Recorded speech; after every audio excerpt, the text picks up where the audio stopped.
Security Council says it has reached a decision on how to respond. The airstrike has led to a spike in oil prices. Crude is up 2% to $63 a barrel. I'm Ann Cates. The Senate returns to work this hour. Senate Majority Leader Mitch McConnell is expected to open the session by addressing the House's impeachment of President Trump. It is up to the Senate to conduct an impeachment trial once it receives the articles of impeachment from the House. Questions remain over when or if House Speaker Nancy Pelosi will deliver those articles to the Senate as she tries to use some leverage to secure ground rules for a fair trial. Democrats want witnesses to be called in the Senate trial, but Senator McConnell has made his views on that matter very clear. He says he sees no need for witnesses. Linda Kenyon, Washington. One person has been killed and 3 others injured following a stabbing incident this morning in downtown Austin, Texas. A man in his 20s was pronounced dead, and a suspect is in custody. A man armed with a knife has been shot and killed by police in Ansonia, Connecticut. The incident occurred during a domestic dispute. On Wall Street, the Dow Jones Industrial Average down 193 points, the Nasdaq off 53. I'm Ann Cates. It's time to check the roads in the KDON Traffic Center. This report is sponsored by the Exergen Temporal Scanner Thermometer. An accident in North Las Vegas on the Northern Beltway westbound at 5th Street. Expect delays in the area and slower speeds. Also a crash injury sustained reported Maryland Parkway at Hacienda. That one should be in the clearing stage. Also an accident reported. This is going to be at Silverado Ranch west of Bermuda at Placid Street.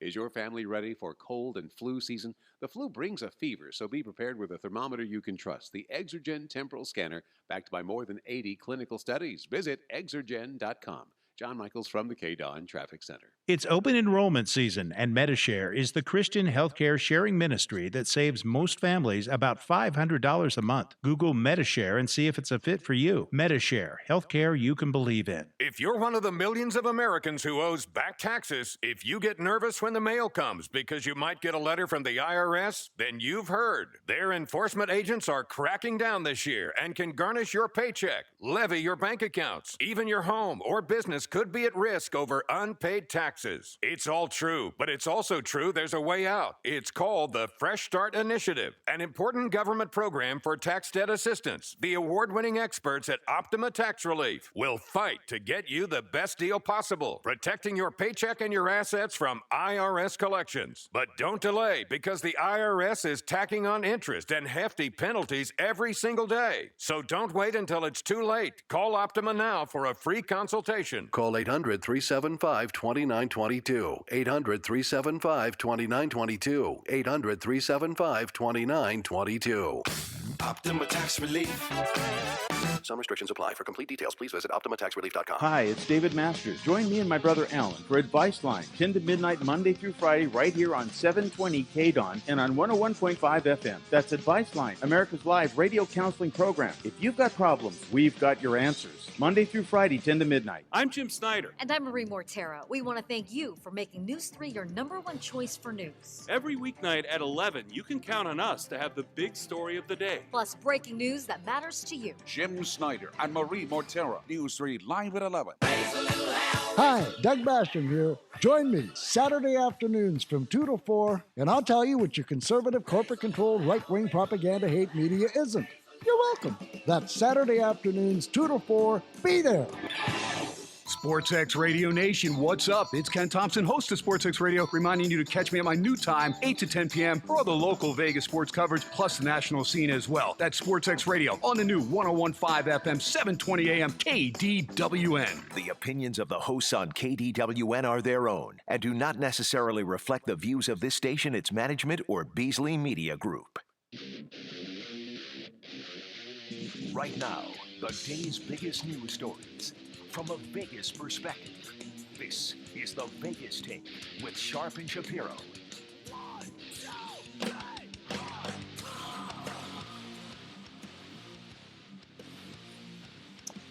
All right, happy Friday, everybody. Good morning. Welcome. It is the Vegas Take, Sharp and Shapiro. Glad you could join us.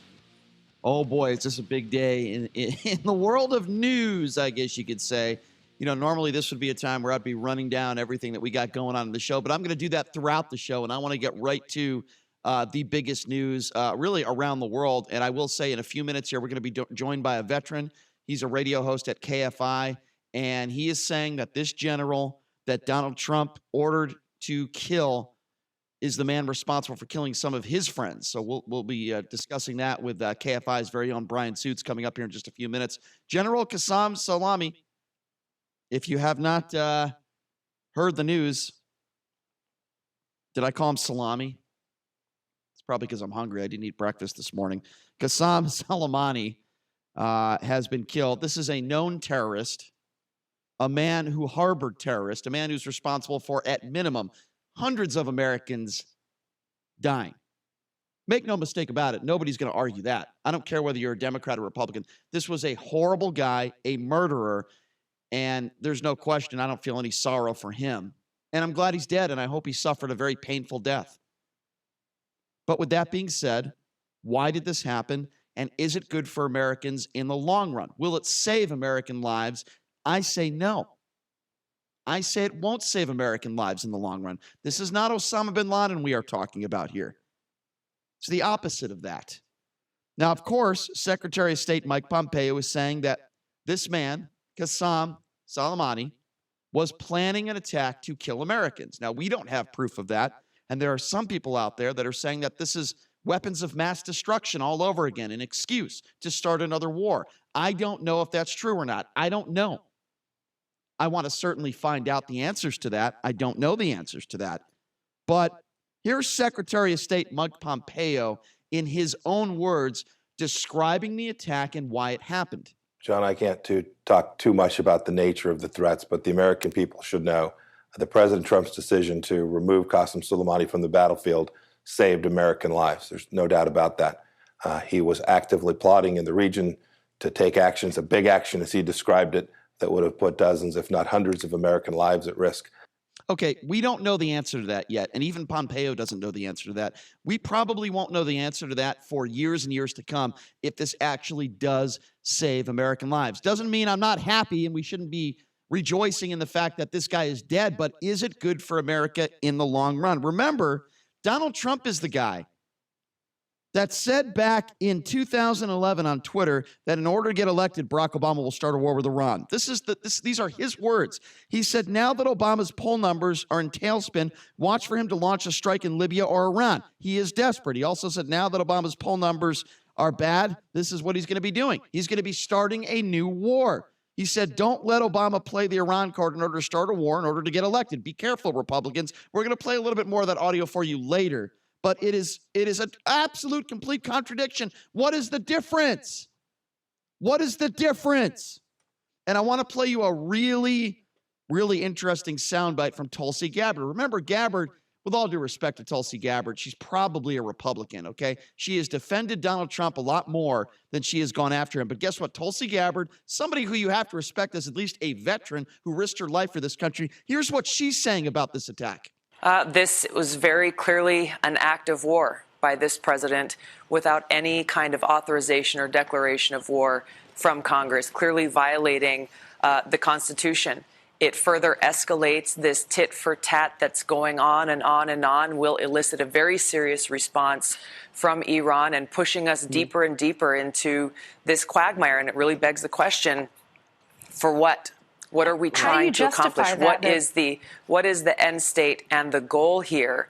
Yeah, and do we just think that Iran, okay, we're just going to support Americans? Now, no, they're going to get a new leader. They're going to get somebody to fill that position. And their thoughts on Americans and the way they do things in that country, it's not going to change. By the way, the government, Pompeo, putting out warnings yesterday saying if you are an American and you are in that country, get the hell out of there. And that's probably pretty good advice.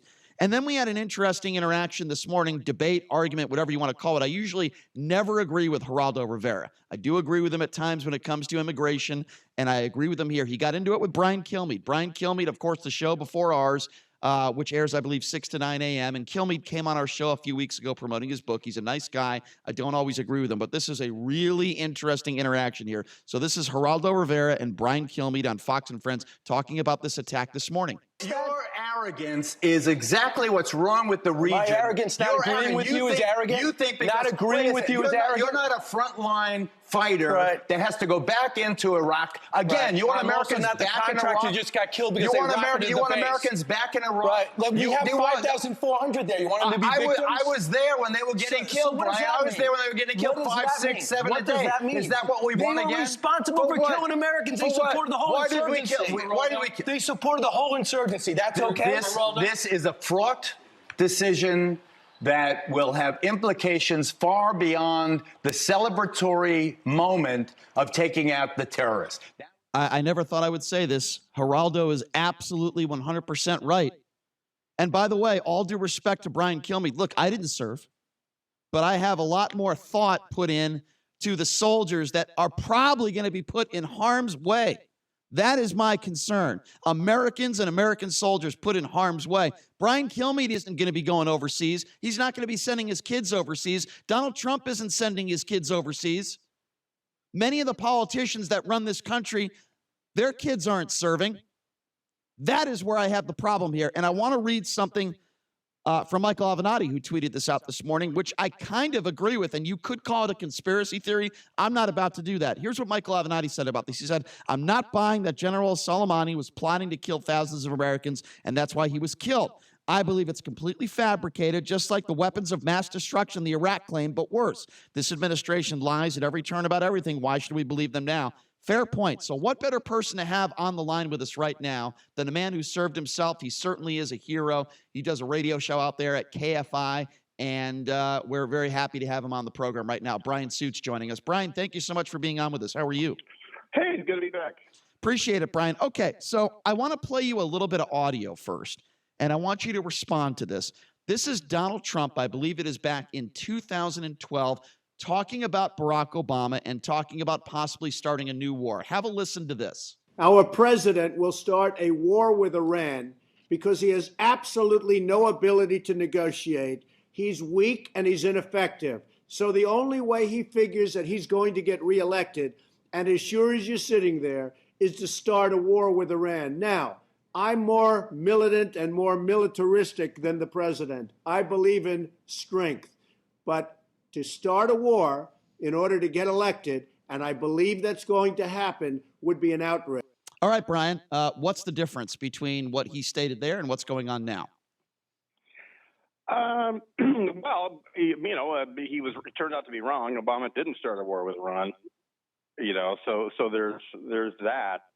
But I mean, I am a little bemused all night long and this morning watching MSNBC, watching all the experts who are apparently unaware that we have been at war with Iran since 2004 in a kinetic way, and since 1979. I mean, just because one side thinks it's in a war and the other side does not, doesn't not make it a war.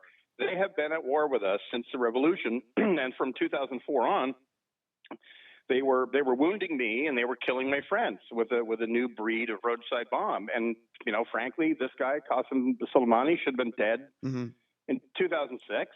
Bush didn't do it.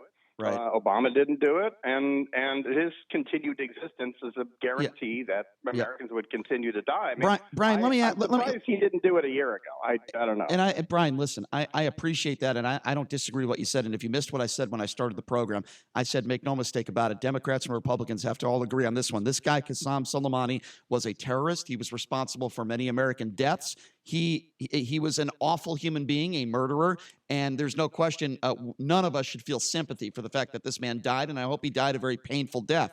With that being said, I've heard, my understanding is this man is responsible for killing some of your comrades. I do want you to talk about that. I do think that's very important.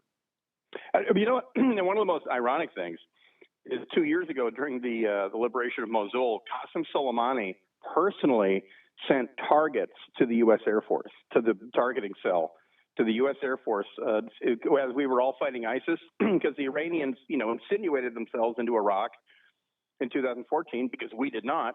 And the Iraqis said, well, the devil we know, let's get him over here. So the Iranians came in. Soleimani was coordinating with the U.S. Air Force for close air support. And, but, whatever, sucks to be him. But for people who don't know, the Quds Force is the external terror branch of the Islamic Revolutionary Guard Corps. who are the power, the parallel power structure, the state within a state in Iran.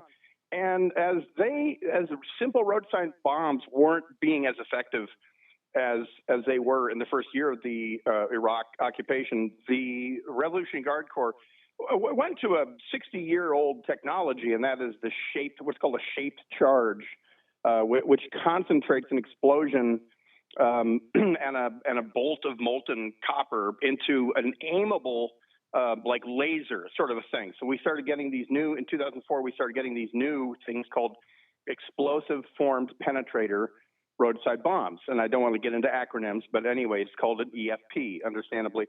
And we were not prepared for it. We didn't have up-armored Humvees all over the place. And even the ones that were up-armored were still getting penetrated by these. The effect on a crew in a Humvee of a well-aimed EFP it literally looked like Kylo Ren's lightsaber cut people apart. It was stunning. It was shocking, and we weren't we had to countermeasure it. It took us a couple of years to get a better armored car, but they made them in Iran. They transported them into Iraq.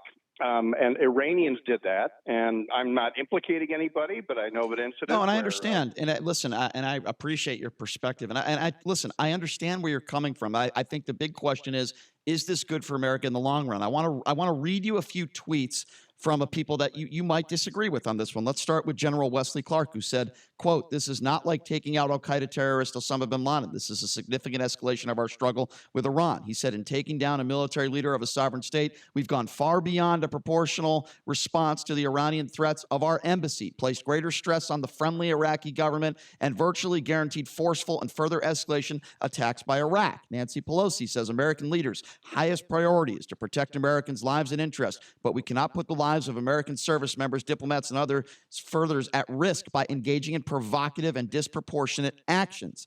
I want to get your response to that as someone who has served. What do you make of those statements, and do you think it bears any relevance to what took place last night? Those two statements by General Clark and the Speaker are clear evidence that they're unaware of something that I have yet to see on the American media today, and that is that Qasem Soleimani was not revered within his own government. He was a threat to the government. He was an eternal threat. He had the loyalty of the most well-equipped, well-trained, best-armed guys in Iran. That was a threat to the Supreme Council. They're not going to say it out loud. They're going to check the box. And, of course, it's Friday, so they're going to cry and say death to America. There will be some pro forma check-the-box attacks. But the fact of the matter is he wasn't very well liked within his own government. And then, by the way, you're damn right the Iraqis knew we were going to do this. There's a reason we only told a couple of the leaders, because they wanted him dead too. If we had had a briefing with the Iraqi military, he would never have landed. So yes, the Iraqi government that matters knew this. They want him out. Remember those protests last month? All those young people in Baghdad asking for a less corrupt government and get the Iranians out. And the people who mowed them down were these militias that are funded, trained, and equipped by the Iranian government. So the Iranians are not popular. Soleimani gave that order. He's not popular in Iraq. It's time for them to go. But we're not putting any friendship with Iraq at risk. They knew damn well what we were going to do, and they greenlit it. And correct me if I'm wrong, but Soleimani was actually considered, in just this year, he was added to the terrorist list but he was considered a terrorist threat to the United States of America. Yeah, the Quds Force was put on the list a long time ago. His little brother runs the prisons in Iran. He survived. He's still alive. He's still running those places of rehabilitation and job skills. He was a terrorist. He was also a billionaire. And the people who worked near him were 100 millionaires. And that's part of the reason he was resented by a lot of the Iranian people, was because he sucked the oxygen and money out of progress and governance in the name of guarding a revolution, because he just claimed that any day now America was going to invade. It's the old dictator, North Korea trick, is just tell people that any minute now they're going to be invaded. And there will be violence, but I'm not going to be surprised if the Iranians very quietly are talking to Switzerland to pass on to Pompeo that can we call it even now? Can we now? Okay, you got him. Can we clean the slate and start over now? Well, obviously, I hope you're right. If you're just joining us, we're speaking with Bryan Suits. He is a veteran, also a host over there at KFI Radio, and he personally knows people that have died at the hands of Soleimani. So the question here now is, Bryan, and I'm sure you would agree with this, is this good or bad for America, short-term, long-term, weeks, months, years? And from what I'm hearing from what you are telling me is that you don't believe this is going to start a war. You don't believe this is going to put American soldiers at risk. You don't, in the long run, you think this is saving American lives and not, I guess you could say, killing more Americans. Is that what I'm getting from your perspective? Yeah, I think in the short term, there's risk for the Americans that are downrange. You know, we're sending a brigade of the 82nd Airborne there, and they're going to play, goalie for the rocket team. But we have means of shooting the guys that are shooting the rockets. If they try that, I think it'll be symbolic. There's not going to be a campaign of rockets, hitting American bases. And it is customary in war to kill as many of the enemy as possible. And the fear of backlash of killing a leader is really, really silly. I'd like to remind people in World War II, the height of the Pacific War, we assassinated Yamamoto. We intercepted and decoded a radio message. We didn't want them to figure out that we decoded the message. We shot down Yamamoto, and American admirals were, a little taken aback by the perceived dishonor of it. In the long run, he's like the brain bug in Starship Troopers. This guy was so charismatic, and so Soleimani. And then the other thing is, well, what about the next guy? We don't know about the next guy. Soleimani made sure that the second in charge was not more dynamic, smart, brilliant, or charismatic than he was. That's the opposite of how that kind of power structure works. The vice Soleimani, was not the Mike Shanahan.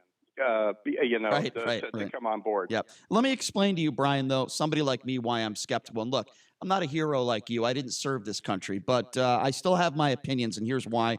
And I want to explain those to you. This is why I'm skeptical. First of all, I'm going to start with the war in Iraq. After 9/11, we found Saddam Hussein with a candy bar and like a pellet gun in a hole. He was not a threat to this country. We were told that there were weapons of mass destruction. Those weapons of mass destruction were never found. Look, there were both many Democrats and Republicans that voted for that war. It was an enormous mistake. Hundreds of thousands of innocent Iraqis died. Thousands of American soldiers died. I say, for what? We never went after Yasser Arafat for years, a known terrorist, and I can go on and on. It took us forever to capture Osama bin Laden. He was finally captured. This is why I was skeptical. And there are some people on social media that are saying they believe this stuff that Pompeo is talking about, that this man was an imminent threat to Americans, could be fabricated, and this is another weapons of mass destruction disaster. What do you say to that? I'm just telling you, that's why I'm skeptical. Well, it's because we do know Soleimani's track record. He admits to it. He wrote it in his bio. He is an arch villain. This isn't made up, that this guy is a bad guy. And I think you'll find that the only capturing was bin Laden's head captured a bullet. We didn't actually capture him. But no, this is the real deal. It's in our interest to kill this guy. He is an enemy. And then I heard Joe Scarborough this morning say, a sovereign leader of a sovereign nation. He was in Baghdad. Mm-hmm. He's an Iranian who's disrupting this democracy that we've established, because that's a bigger threat to them than atomic bombs. And from what I understand, he was actually meeting up with the ringleaders of the bombing of the embassy. Yeah, he was going to coordinate more effective action than standing there chanting and throwing rocks. Well, if that's true, let me be very clear on this. If you're one of those parents out there that has a son or a daughter that could be going overseas, that could be put in harm's way. Hold on, let me finish. Yeah, exactly. So I'm talking about people like you and your parents, JD. We deserve to know. The parents deserve to know what this man was planning to do to attack Americans. Pompeo, I know that he's going to say a lot of this stuff is declassified and he's not going to give out all the information. I understand that. But we need to know. This can't just be, well, he was planning an attack on Americans, so we had to do this. No, we need more information than that if we're going to put our soldiers in harm's way. That's just my take. But that's his job description. That's Soleimani's job description. That's all you need to know. What was his job? Well, it was to do that. Of course, he woke up this morning, he was planning to further attacks and to make the Americans leave Iraq. But don't we need specifics of what exactly he was? No, you don't. Maybe 20 years from now in the book, you don't need it right now. There's actionable intelligence that we're dealing with right now. I mean, Bryan, even CNN said that there's legitimate intel that attacks were coming, and I haven't seen it. And Soleimani was putting together attacks in the United States. All right, well, I'm just saying, listen, I don't have any kids, but if I did, and if I heard Pompeo say, well, he was planning an attack and my kid had to go overseas and his or her lives were put at risk, I think I'd want a little bit more information that, listen, what you said is right. And I said it to start the show. We all know this guy was a bad guy. We all know he harbored terrorists. We all know he killed Americans. I just want to know specifically why they did this. Not because Donald Trump called for it to happen. I want to know the specifics. What was he planning? I think that's a fair question to ask. I really do. Well, further attacks in the green zone. That's, it's that broad. That's exactly why he was back in Iraq. I hope you're right, and I hope that comes out. And I obviously we are all rooting for the same thing. We are rooting for, we don't want more Americans to die, right? We wanted this guy out, but is it the right thing for America? I guess time will tell. I guess that's the only way we're going to know for sure, right? Right, Brian? I for one toasted him last night with my daughter with Bailey's and a shot of vodka because of Qasem Soleimani. Of course, I have free parking for life, and my daughter will go to UCLA tuition free. Well, we are certainly glad to hear that, and you certainly are a hero yourself, Brian, serving this country honorably, and we salute people like you every day. Bryan Suits, thank you so much for joining us. You do a great job and a great show over there at KFI. Always appreciate your perspective, my friend, and look forward to having you on again soon. Anytime, except today between 10 a.m. and 2 p.m. when I'm in for Gary and Shannon on KFI AM 640. I think that's fair. We won't bother you then, Brian. Thanks for coming on, my man. I really do appreciate it. All right. Thanks a lot, Brian. Even though I might disagree with him on some of his points, and I think calling somebody a bad guy and knowing that somebody wants to kill Americans, that doesn't necessarily mean that this was the right decision to make. And again, I mean, Brian, why was he in Baghdad? Why was he in Baghdad meeting with the people that were involved in the attack on the U.S. Embassy, which is what this was totally based on? Well, I ask you these questions, and then we're going to go to break. That's fine. Why is it that Donald Trump back in 2011 said in order to get elected, Barack Obama will start a war with Iran? Why is it that Donald Trump in 2012 said now that Obama's poll numbers are tailspinning, watch for him to launch a strike in Libya or Iran? I'll tell you this. He is desperate, and then we'll have to discuss that. Right. Go ahead. Trump's numbers are not tail spinning. Okay, but you get my point. He's not trying to. I mean, I think that he is legitimately taking out a threat to the United States. And Suits just said it himself. He said several of his friends died because of Soleimani. We know hundreds of people died. I've said that over and over again. We know he was a murderous, somewhat of a dictator, I guess you could say. That's not in question. Both Democrats and Republicans agree with what you were saying, JD. What I'm saying is back in 2011, 2012, it was Donald Trump who said that Obama was trying to start a war to get reelected. So how is this any different? It's not different. It's totally different. No, it's not. He's not trying to start a war to get reelected. You don't know that. You don't know that. Neither do you. You don't know. No, you're right. But I think it's a fair question. You can't say that it's not different if you don't know that, Brian. Donald Trump said that in 2011. I'm using his own words against him. You can't say that it's not different. If you don't know that he's trying to start a war, then you can't say that it's the exact same thing as what he accused Obama of doing. Then don't go after me. Go after your president. I'm just saying, I don't think, considering this guy if he didn't have a track record, if he didn't have a serious track record, if this... All right, we got to take a break. I want to get you to continue when we come back.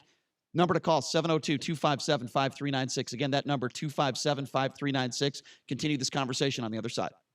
Real travel is life-changing. With Trafalgar, you'll discover the best way to travel and connect with the culture, people, and places you visit. You'll travel with the freedom to discover and the confidence to explore. With over 300 trips on all 7 continents, you get real experiences that you won't find elsewhere. These are just a few of the greatest travel stories you'll ever tell. Save up to 7.5% on trips. Terms and conditions apply. Visit your travel agent or Trafalgar.com. Trafalgar, simply the best. Liberty Mutual Insurance Company presents.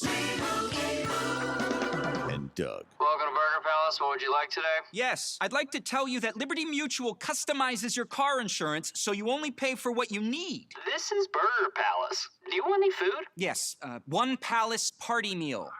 No, Limu, they won't put insects on a burger. No, you can't talk to the manager. Liberty, liberty, liberty, liberty. Only pay for what you need at libertymutual.com. Special report, U.S. airstrike.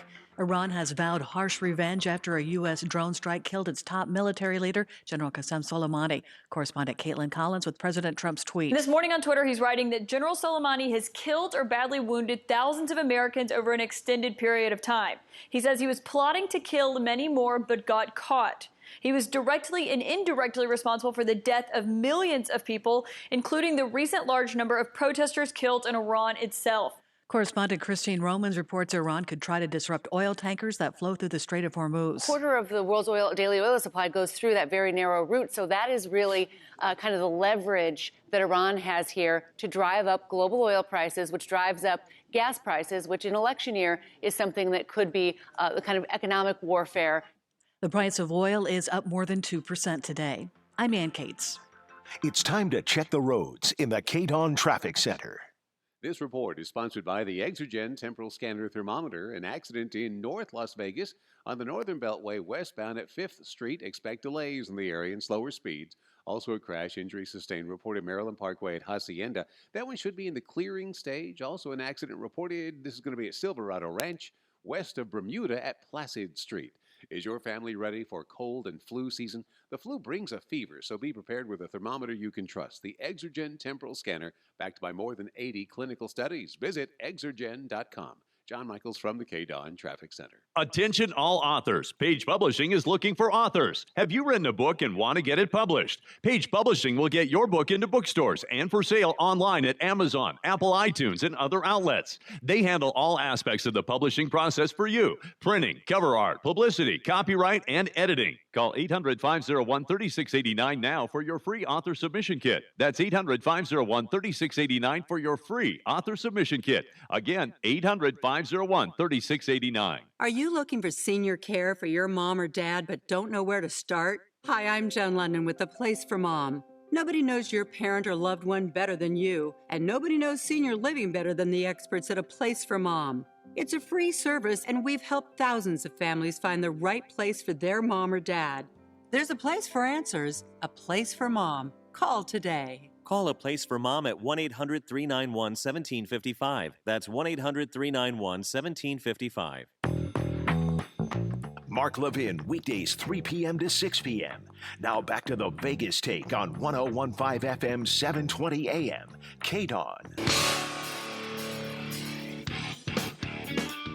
All right, welcome back. It is the Vegas Take, Sharp and Shapiro. Obviously, the breaking news last night, General Qasem Soleimani, or as I call him, Salami, it was killed last night, ordered through, the direction of the President of the United States. But I do want to play this audio before we get to the phone calls at 257-5396. This was Donald Trump 7 years ago in regards to the situation in Iran when President Barack Obama was president. I believe in strength, but to start a war in order to get elected, and I believe that's going to happen, would be an outrage. Okay, so if it is an outrage, what is the difference between 7 years ago and today? That is the question I posed to some of our listeners. Do you agree or disagree with this? Let's go right to the phone calls, and let's start off with Paul.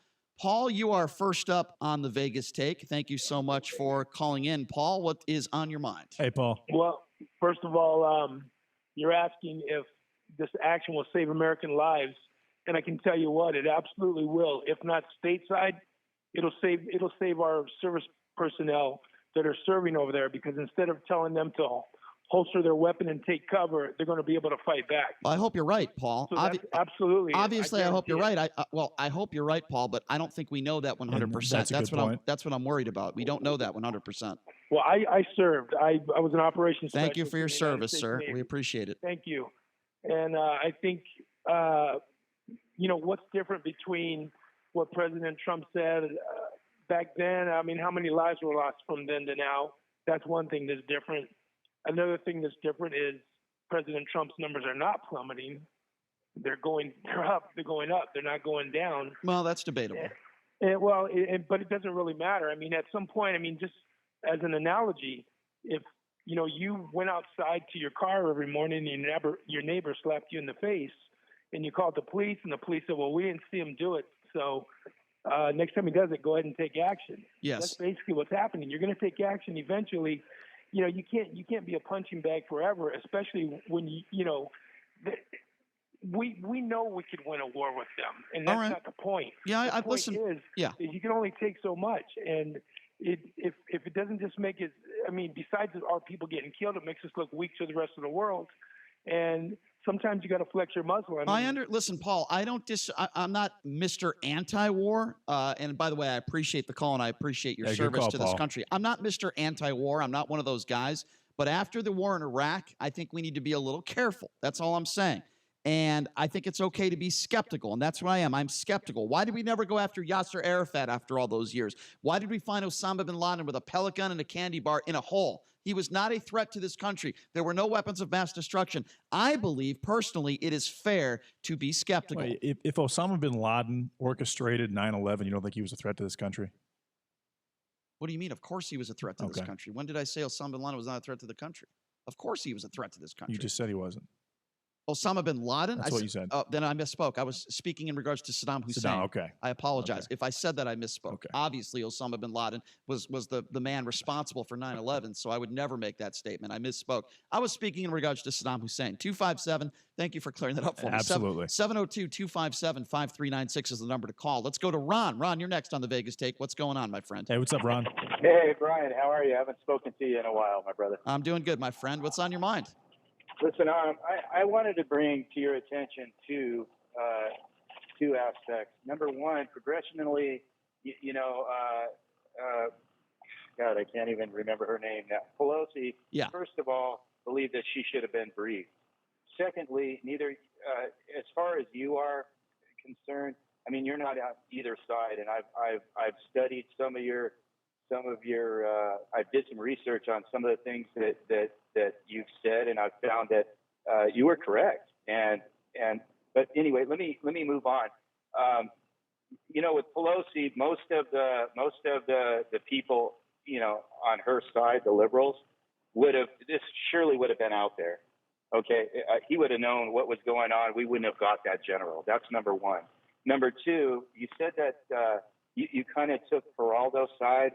I did. Brother, I think you're way smarter than Geraldo, and I know that you don't like him, but I wouldn't even defend him because the second Iraq war, okay, he gave away our position, and that's so dangerous. And why they didn't end up charging that man it is beyond me because as far as I'm concerned, he's an undercover Democrat. Ron, let me even the Kennedy. Let me explain to you. No, I understand what you're saying, Ron. Let me just explain to you real quickly why I took Geraldo Rivera's side. And by the way, I appreciate the phone call, Ron. In regards to Geraldo, okay, Bryan Kilmeade came on this show a few weeks ago. I think he's a nice guy. I enjoyed having him on. He was promoting his book. I think he does a good show. Just like Bryan Kilmeade, I never served this country. And my first concern, and your first concern, quite frankly, should be American lives, and that includes soldiers.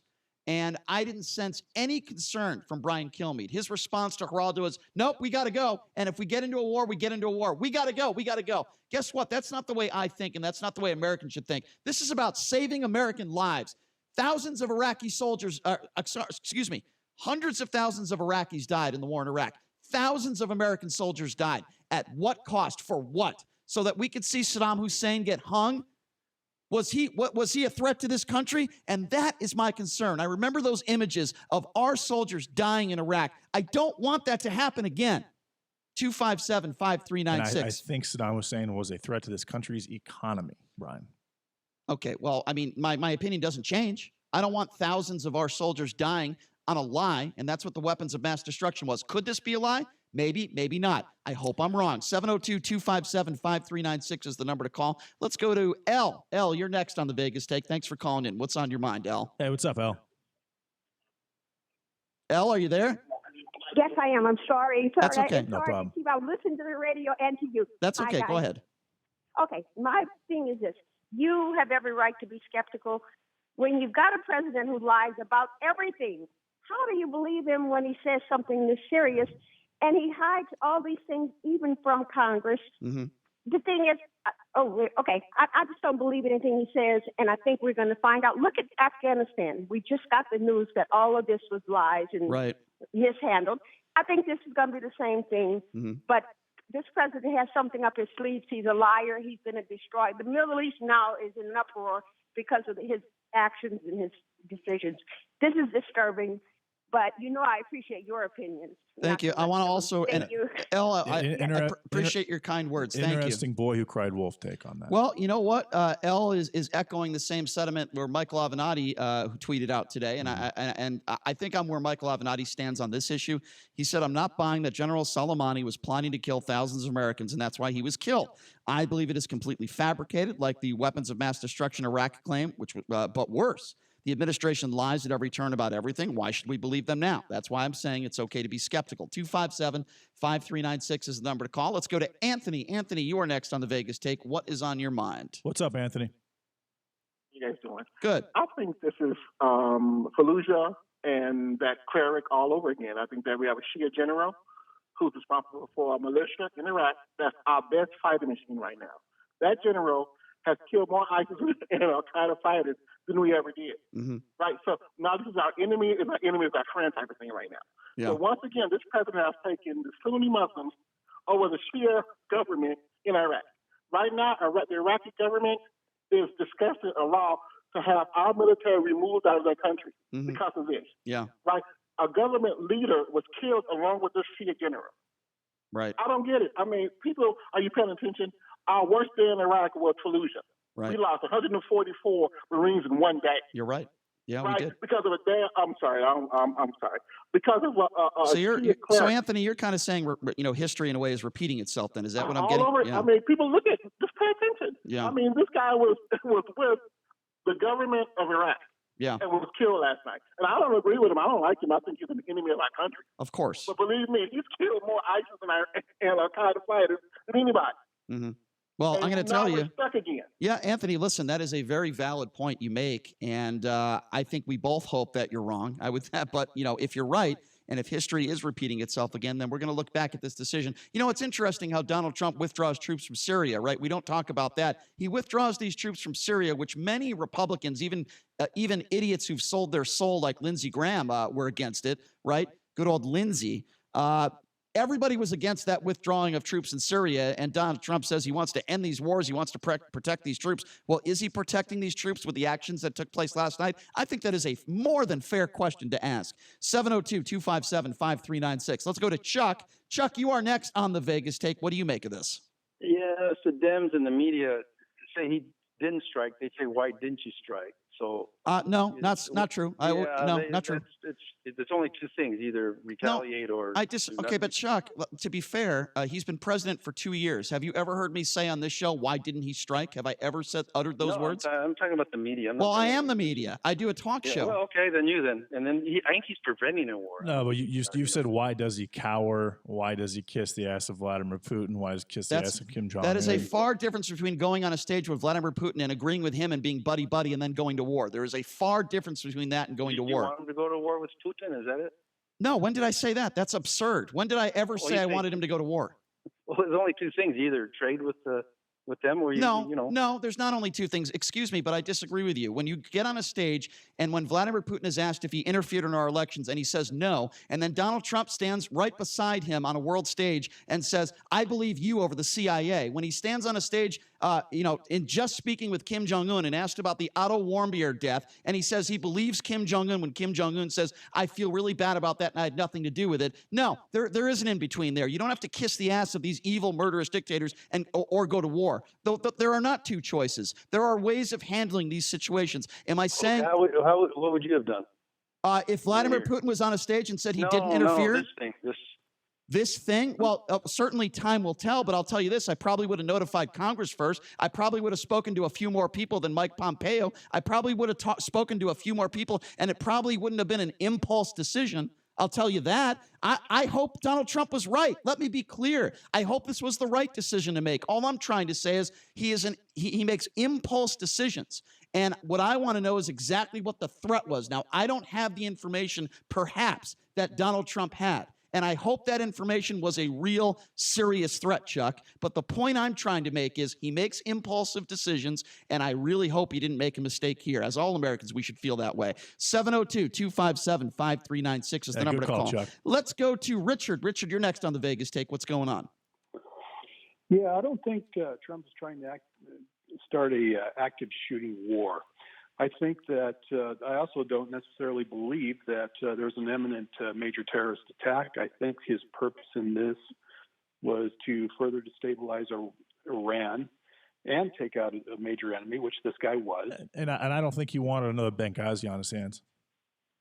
I think he knows if he did get us in a major shooting war that lasted longer than a week, then he'd lose the election. So can I ask you a question, Richard? I think he wants to take Iran down. So let me ask you a question, Richard. If that was the case, why is it that Pompeo is echoing and the administration is echoing something completely different than what you were just saying? Pompeo is saying that this man was planning attacks against Americans, killing Americans. They're not saying what you're saying. So are you saying that Pompeo is lying?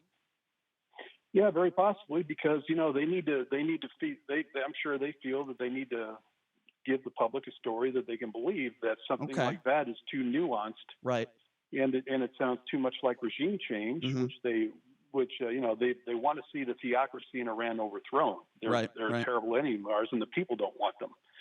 But he can't. I don't think they believe they can just come out and say that. So I think this is basically a way to further increase pressure and make it more likely that the people will overthrow the theocracy in Iran. And listen, I haven't heard that from a lot of people, and you very well might be right on that. It's sad that we live in a day and age where Pompeo can't stand up there in front of the media and tell the truth. I think that is sad, but you might be right. I mean, and we've never been that country where they do that. I mean, they've told us stories all the time. Both weapons of mass destruction. Well, you're right. You're saying it's sad that we live in an age when Pompeo can go up there as if he's lying, as if he's not telling the truth. Well, that's what Richard is saying. He's not telling the truth. He's saying, in his opinion, he doesn't think he's telling the truth. You're saying that you don't think he's telling the truth. I think he's telling the truth because this guy has a track record, and I don't think this is a desperate ploy for Trump to try to quote unquote win the election. He has a track record of kissing the ass of the president of the United States. I agree with. You're not talking about that track record. I'm talking about Qasem Soleimani. He wears Pompeo wears the Donald Trump knee pads. I'm talking about Qasem Soleimani. I understand what you're saying. I understand. I'm just saying he also does have a track record of kissing the president's ass. Who was instrumental in bombing the U.S. Embassy last Richard, week. let me be very clear, Richard. I don't have a problem with what you just said. If that is the case, it makes sense to me. What doesn't make sense to me is that they're saying that this guy was planning an attack on Americans, but they refuse to give any specifics. So, Richard, I think you're onto something, and I think what you're saying might be correct. Thank you, sir. Yeah, I appreciate the call, Richard. Good call, Richard. Thank you very much. 702. Hey, when have you heard specifics ever when it comes to an attack? Well, how about the war in Iraq? Remember what they said? They said they actually went into details about the weapons of mass destruction that they thought that Saddam Hussein had. They went into specific details. They also, hold on, you asked the question, I'm answering it. They went into all the facilities that they believed that Saddam Hussein had, even to where they thought these weapons of mass destruction were. That. They didn't find it. I understand, but as far as the actual attacks, where the bombs are going to be, what U.S. targets are going to be shot at. We don't need those specifics, but here's what we need. That's exactly what you're asking for. No, that's not. I'll tell you what I'm asking for. I want to know not exactly where these attacks were, but were they planning on attacking America? Were they planning a terrorist attack in this country? Were they planning to go after American soldiers? And again, CNN. Let's keep in mind, CNN said that Soleimani was planning more attacks against American interests. Okay, but that's way too vague. We need more information. We need more specifics. 702. And they had specific intel indicating that. 702-257-5396 is the number to call. Let's go to Dylan. Dylan, you are next on the Vegas Take. What's going on? What's up, Dylan? Hey, good morning, guys. Good morning. I just got a couple of points. Sure. The first one just came to me. If he had told Nancy and Chucky, that would have ripped over to CNN in a heartbeat, the leakers. So, but I don't care about the okay, but hold on. Let me respond to that, and then I'll let you make your point. I'll gladly do that. I don't care about the media. I don't care what the media is saying. Here's what I care about. I care about all of our politicians, or certainly the most prominent ones, getting the information and then making the correct decision that hopefully is not political. I don't care what Fox News and MSNBC is saying. I care about our American soldiers. Brian, this is one of those things that a president does occasionally, is a certain strike with the help of the Pentagon. It's just not just Trump. He is the ultimate guy that has the pen that signs it to go. But the Pentagon is saying that this was at the direction of the President of the United States. The Pentagon is who gave him the information. It's not like Trump came up and said, hey, let's kill this guy. But again, they said, hey, here's this guy. This guy's a rapist as well as a murderer. No one gets that point. He's a top rapist. So why didn't we go after Yasser Arafat for decades then? That's another story. I don't know about this guy's beyond him. No, Why did it take us so long to get Osama bin Laden? I'm not that knowledgeable like you, Brian, about that stuff, but I just wanted to make a main comment. It's kind of a chess game. Okay. Okay, this is really short. Trump, you can see the Iraqi government, because all these brothers back there in that country, their Brotherhood of Islamic, they all cover each other, and they're all tied in, actually. Mm-hmm. So the government is going to, in a couple of days, probably vote that the Americans get the hell out of here. And Trump, you and I both know, he'll be the last man to say, oh, no, we're going to stay. He will gladly leave, and he will have won his chess game to get the hell out of Iraq. And if it happens, Brian, I'm going to call you next week, and we're going to have a cigar. All right. Well, I'll tell you what. If it's to save one American life, let alone dozens, hundreds, thousands of soldiers, Dylan, I will absolutely smoke that cigar with you. 702-257-5396. As long as it's a Swisher and it's cherry flavored. 702-257-5396. Let's go to Emmett. Emmett, you are next on the Vegas Take. Thanks for calling in. What's on your mind? Hey, what's up, Emmett? Hey, good morning. It's beautiful in Las Vegas today. Thanks for taking my call. Sure. Hey, so first of all, I'm very proud of the president. I don't need to know the information within less than 24 hours. Like, let's calm down with all the craziness, because first of all, a handful of people died and we took out one of the world's deadliest and biggest threats. We should be proud of that. We should be thanking our president. The facts will fall. We can criticize him if it comes out that he made a big effing mistake. But for now, right now, we saw this guy in Baghdad. Can I ask you a question? No, Emmett, I get your point. Emmett, I get your point. And there's a lot of people that feel the way you feel. So let me ask you a question. When George W. Bush announced that he was invading Iraq, he was going after Saddam Hussein, were you echoing the same sentiment? Hey, look, you always come at us conservatives and say, stop bringing up Hillary Clinton and Barack Obama. Why are you going back in time? Please answer well, hold on a second. It's my show, not yours. I just asked you a question. Please answer it, sir, with all due respect. I'm going to ask it one more time, and I'm giving you a chance to answer it. When George W. Bush announced that he was going to war in Iraq. By the way, the reason why I didn't bring up Obama, because he didn't start a war, by the way. George W. Bush announced we're going to go after Osama bin Laden. He has weapons of mass destruction. Were you echoing the same sentiment you are this morning? Please answer the question, sir. Yeah, I was a lot younger then, and absolutely, though, I want to believe. So you were wrong then. So you were wrong. Yeah, and guess what? War is. So you could be wrong now then. So it is possible that. So it could be possible that you're wrong again this morning. Can you admit that? Yeah, it's absolutely possible. Okay. But it's like it could be right or wrong. Like we could debate that all day. Okay, but you don't want to hear the details. You don't want. But here's okay. But you have a bad. What you don't want to hear is the fact that this guy was supporting Hamas. Hezbollah. What did were you listening the first 5 minutes? Excuse me. Were you listening to the first 5 minutes of this show? Or did you have wax in your ears, right-wing wax? Well, okay, well, let me explain it to you once again. This guy was an evil murderess. I'm going to call him a dictator. He harbored terrorists. He killed Americans. I said at the start of the show, not only did I say I'm glad. Hold on a second. You can call him a warlord. Not only did I say I'm glad he's dead, I said I hope he suffered a painful death. Which he did. Don't you call in and give me this garbage that I'm not happy that this guy's dead. You're damn right I'm happy he's dead. I'll tell you this, Brian. You know how they identified him? That's not what I meant. You cut me off, and that's not what I meant. What I was trying to make is the point is that I agree with the decision. So you just need to know you've got friends here in Las Vegas who disagree with you on this. That's okay. I love your show. That's Look, okay. Here's the deal.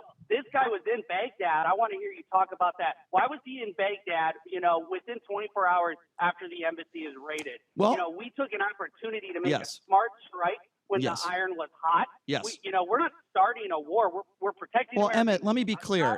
I understand, Emmett, right, and I appreciate your kind words, and there's nothing wrong with disagreeing, but let me be very clear on this. I hope you are right, and I hope I am wrong. I can honestly say that on the radio right now, Emmett. I hope the president made the right decision because I care about this country and I care about our very brave men and women in uniform. Emmett, I appreciate the phone call. There's nothing wrong with disagreeing, but I had to bring up the Iraq war. 257. Good call, Emmett. And you know what, Brian? You talk about how you hoped he died in a very, very gruesome type of fashion. I do. They identified him by his ring, and his red ring only because I saw that image. A missile went right through his body. I wish he died a painful death, though. That was probably immediate. It separated all of his bones. He was definitely dead immediately. This SOB killed American lives, and he was responsible for a lot of innocent people dying, and that's why I say that. So here's a question. Let's talk about the payment that Obama made to Iran, the $1.5 billion payment Obama made to Iran. What does it have to do with what took place last night? Considering how how in Qasem Soleimani was with the high-end government in Iran, do you think that he received any of that money? So you're saying that you believe Osama bin Laden wanted to pay off terrorists to kill innocent people? I'm talking about Barack Obama. Okay, well, that's who made a cash payment to Iran. All right, well, if you want to talk about cash, do you think that Soleimani? Okay, I'll respond by saying this. If you want to talk about cash payments that to me are irrelevant to what took place last night, what about the $120,000 payment that he made to Stormy Daniels? Do you want to talk about that too? Because to me, they're both irrelevant to what took place last night. I understand you disagree with that. Listen, I'm with you. I didn't like that payment either, JD. I didn't like the fact that he paid off this country that has harbored terrorists. That, I agree with you, but the point I'm trying to make is it had nothing to do with last night. That's all I'm trying to say. And there's a giant difference in the two presidencies here. One of our presidents is an orange liar. Yeah. No. One of the presidents I'm sorry. Okay. Pays countries like Iran $1.5 billion in cash. The other one, when attacked, even a small attack on our U.S. embassy, responds. I do agree. Over the top. I do agree. There definitely is a difference. An international warlord. One of our presidents is a good father and husband, and one of our presidents has several ex-wives and pays people to have unprotected sex with porn stars. So you're right. There certainly is a difference. 257-5396. Let's go to Brady. Brady, you're next up on the Vegas Take. What's going on? What's up, Brady? Yeah, good morning, gentlemen, and Lieutenant Shapiro. I guess you guys all know what the military is doing over in Iraq and First of all, I'm not a lieutenant. I never said I was, and I praise anyone. Act like it. Excuse. Whoa! What do you mean? I sure act like it. Don't you give me that crap. Excuse me. Let me just go. Let's rewind 2 weeks ago, Brian. Let's go back 2 weeks ago. Yeah, let's rewind to another dumb call when you called into the show. Sure, go ahead. Hang on, Lieutenant. 2 weeks ago. Don't call me lieutenant. Excuse me. You know what? I'll give you a chance to talk. Don't call me a lieutenant. I've never served, okay? I never claimed to have served, so don't be a dummy, okay? Brian. But let's go back 2 weeks ago. When our military went over there and took out the 24 Hezbollah members or 25, did you have a problem with that? Did you have a problem with our military taking in people out? Because that's when Iran responded and took over the embassy and raided the embassy in Iraq. I'll tell you what I have a problem with. Took out the Hezbollah members that were funded by Obama, and don't tell me that money that was left on the tarmac never went to Hezbollah. You're an idiot if you don't think that. Okay, well, please send me an email and send me proof of that. Number one. Number two, I'll tell you what I have. I'll tell you what I have. No, you wake up. No, you wake up. You wake up, and let me tell you. No. Okay, you wake up, and let me explain to you something. Here's what I always talk about in this show. I have a problem with starting an ill-advised war. Do you remember the Iraq War, which I notice you don't bring up, but you bring up Barack Obama because you're a right-wing buffoon. Have a nice day, Brady. And don't call me a lieutenant. I'm not a lieutenant. Just like I call you a doofus. You're Lieutenant Doofus. You call into the show all the time, and you're a right-wing buffoon. You defend Donald Trump. You're a racist, and you call into the show all the time. You're misogynistic. You've said some horrible things on this show. Don't call me a lieutenant. I've never said I've served. I commend the people that serve this country honorably that are heroes. And guess what, Brady? You're the opposite of that because they have more honor in their pinky than you have in your whole body. Call him Sergeant Shap. Yeah. I'll call him Brady the buffoon. 257-5396 is the number to call. I believe I have about 30 seconds, Carl. I apologize, but I'm going to try to take your call. Carl, go ahead. Got about 30 seconds for you. I take what's your up, Carl? apology. Listen, Trump said that he's sending the troops in because he heard that they're going to be killing Americans. Well, they're going to kill American soldiers, obviously. And my final point. I hope not, Carl. I hope they are. I'm sure some will. Guy, probably. I hope not. Yep. But the main point is... Quickly, I got 10 seconds. Okay, real dangerous part. Is Trump, his calls to Putin and Putin's calls to him are not transcribed, not kept anywhere. No, that's a good point, Carl. Carl, I'm sorry, I'm up against a hard break. You're right, and we'll talk about more of that. Coming up next, John Bruchhagen from Infinity the Mass Institute. We'll be right back after this.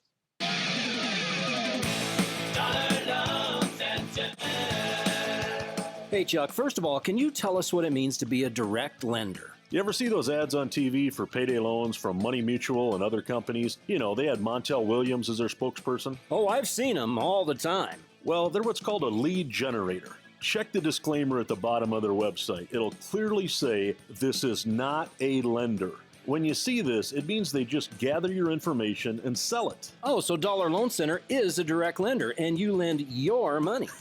Yep, literally my money. You deal directly with us and only us. Just be careful out there and read the fine print before you give up your data. That was Chuck, founder of Dollar Loan Center, where you can get a signature installment loan up to $5,000 in just minutes. You can also apply over the phone or online at don'tbebroke.com. Licensed by Nevada Financial Institutions Division. Customer must meet the normal loan qualifications. For review loan qualifications, visit us at don'tbebroke.com. Certain limitations may apply. Loans are subject to approval. Kilmeade, Hannity, Levin. 101.5 FM, 720 AM, KDWN, Las Vegas. Special report, U.S. airstrike. 3,000 more American troops are headed to the Middle East, and Iran has vowed vengeance after a U.S. airstrike killed its top military leader, General Qasem Soleimani. President Trump took to Twitter to discuss the attack. In a dig at Barack Obama and the Iran nuclear agreement, President Trump tweeting, Iran never won a war but never lost a negotiation. For the State Department, expecting retaliation for the killing of General Qasem Soleimani to the point of telling Americans to leave Iraq. The government of Iraq is condemning the Baghdad airport attack on an Iranian the U.S. considered to be a terrorist. Secretary of State Mike Pompeo arguing it's no coincidence Soleimani was in Iraq. We want the world to understand that there was, in fact, an imminent attack taking place. The American people should know that this was an intelligence-based assessment. Bob Costantini, Washington. Israel put its army on high alert, and U.S. allies, including Britain, France, and Germany, voiced concerns about an escalation in tensions. I'm Ann Cates. It's time to check the roads in the KDON Traffic Center. This report sponsored by Liberty Mutual Insurance, where you only pay for what you need. The accident with injuries on the 215 Northern Beltway westbound at 5th Street still active. Watch for slowing. And a crash reported Lone Mountain at Decatur. Roadwork continues on Decatur at the 215 Southern Beltway. Expect slowing for the safety of road crews and also some road work on Sunset, east and westbound at Decatur. Switch to Liberty Mutual Insurance today and you can customize your coverage so you only pay for what you need.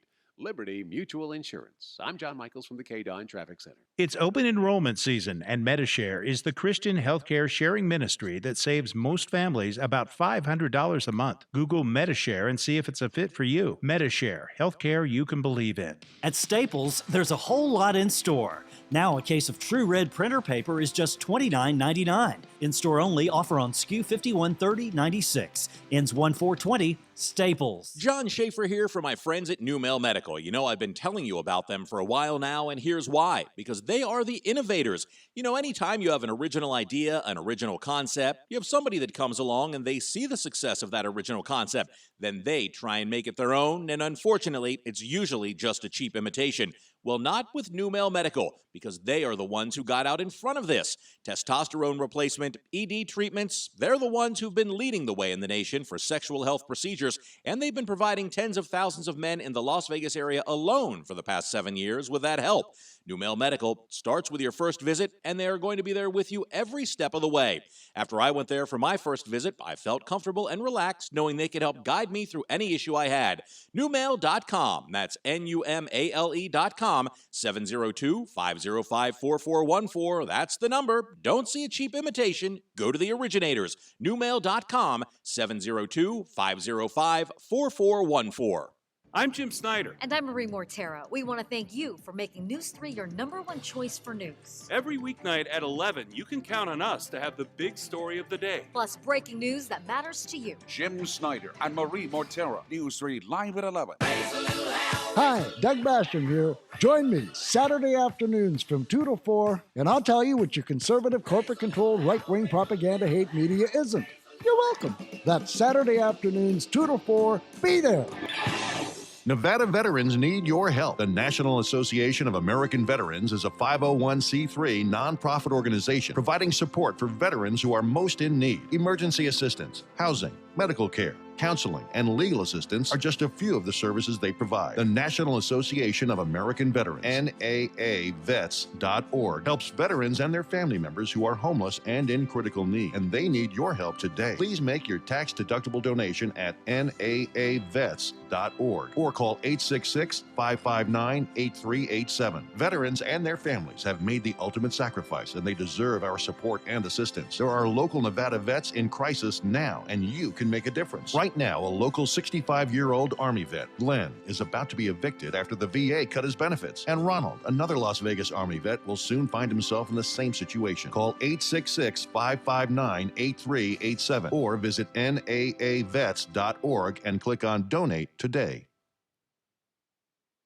5 minutes of your time can change a teacher's life. The Smith Center and the Rogers Foundation ask you to nominate outstanding teachers for the Heart of Education Awards. Nominations run now through January 17th at theheartofeducation.org. 20 winners will each receive $5,000. The opinions of the hosts on KDWN are their own and do not necessarily reflect the views of this station, its management, or Beasley Media Group. Right now, the day's biggest news stories from a Vegas perspective. This is the Vegas Take with Sharp and Shapiro.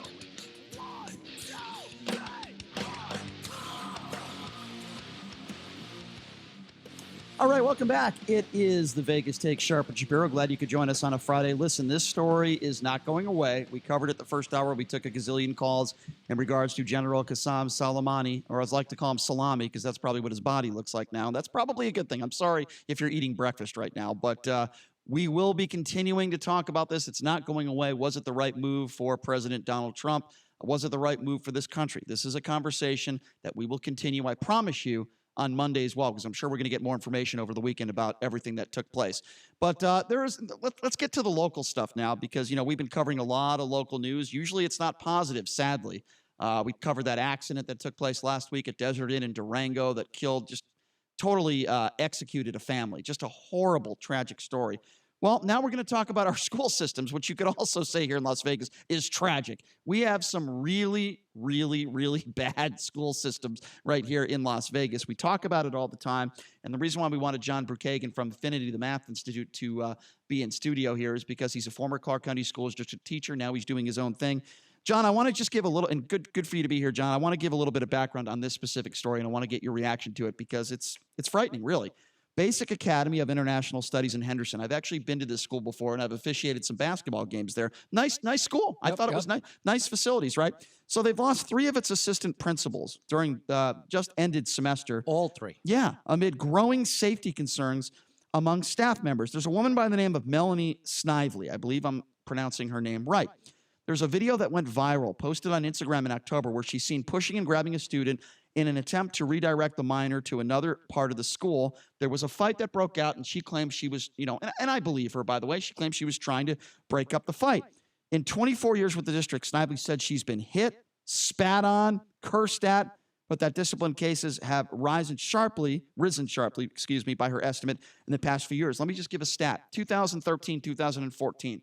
Basic reported 27 instances of violence against students versus 78 last year. So this is a huge issue. Was that students against teachers? Yes, correct. That's a lot. And when we look at what has taken place now in this school, where 3 assistant principals have stepped down, probably not because of wrongdoing, but because they just they're in fear of their safety.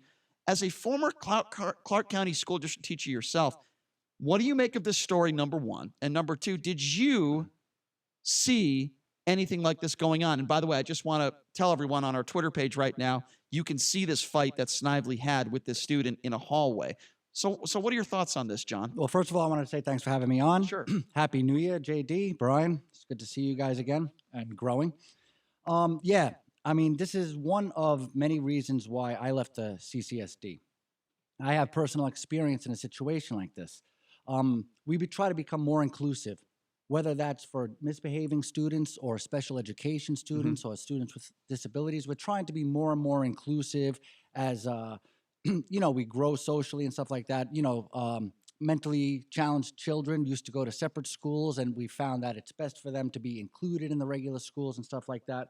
And the only reason I bring up that topic is because my own personal experience, I was teaching at a school and a child with a learning disability who was 13 or 14-year-old, and I don't know if your listeners know, but he was JD's size. He was 6'1", JD is a big dude. Yeah, he's 6'1". You don't want to mess with JD. 225 pounds, and a 13-year-old kid with a mental disability. And he started losing his mind. He started picking up trash cans, started throwing it at people. And right. I don't know if he was actually threatening any one particular person or anything like that, but he was definitely out of control. You were in the classroom when this was going on? It was in the cafeteria, as a matter of fact. Yep. And this is when you were a Clark County teacher. Yes. And the kids around him were definitely in danger. And the kid was definitely out of control. And we're taught as teachers to step aside and let this happen. You know, Even you're not if he's supposed to get attacking involved. another student. Right. Even if he's attacking another student, you're supposed, Really? you're not supposed. If you get involved, you know, heaven forbid, two girls get into a fight and you grab a girl. What if you know, what if you're somebody is pinky- getting what if a child is getting pummeled on the ground and her safety is in huge jeopardy? You're telling me the Clark County School District protocol is teachers do not ever put their hand on a student? Yes.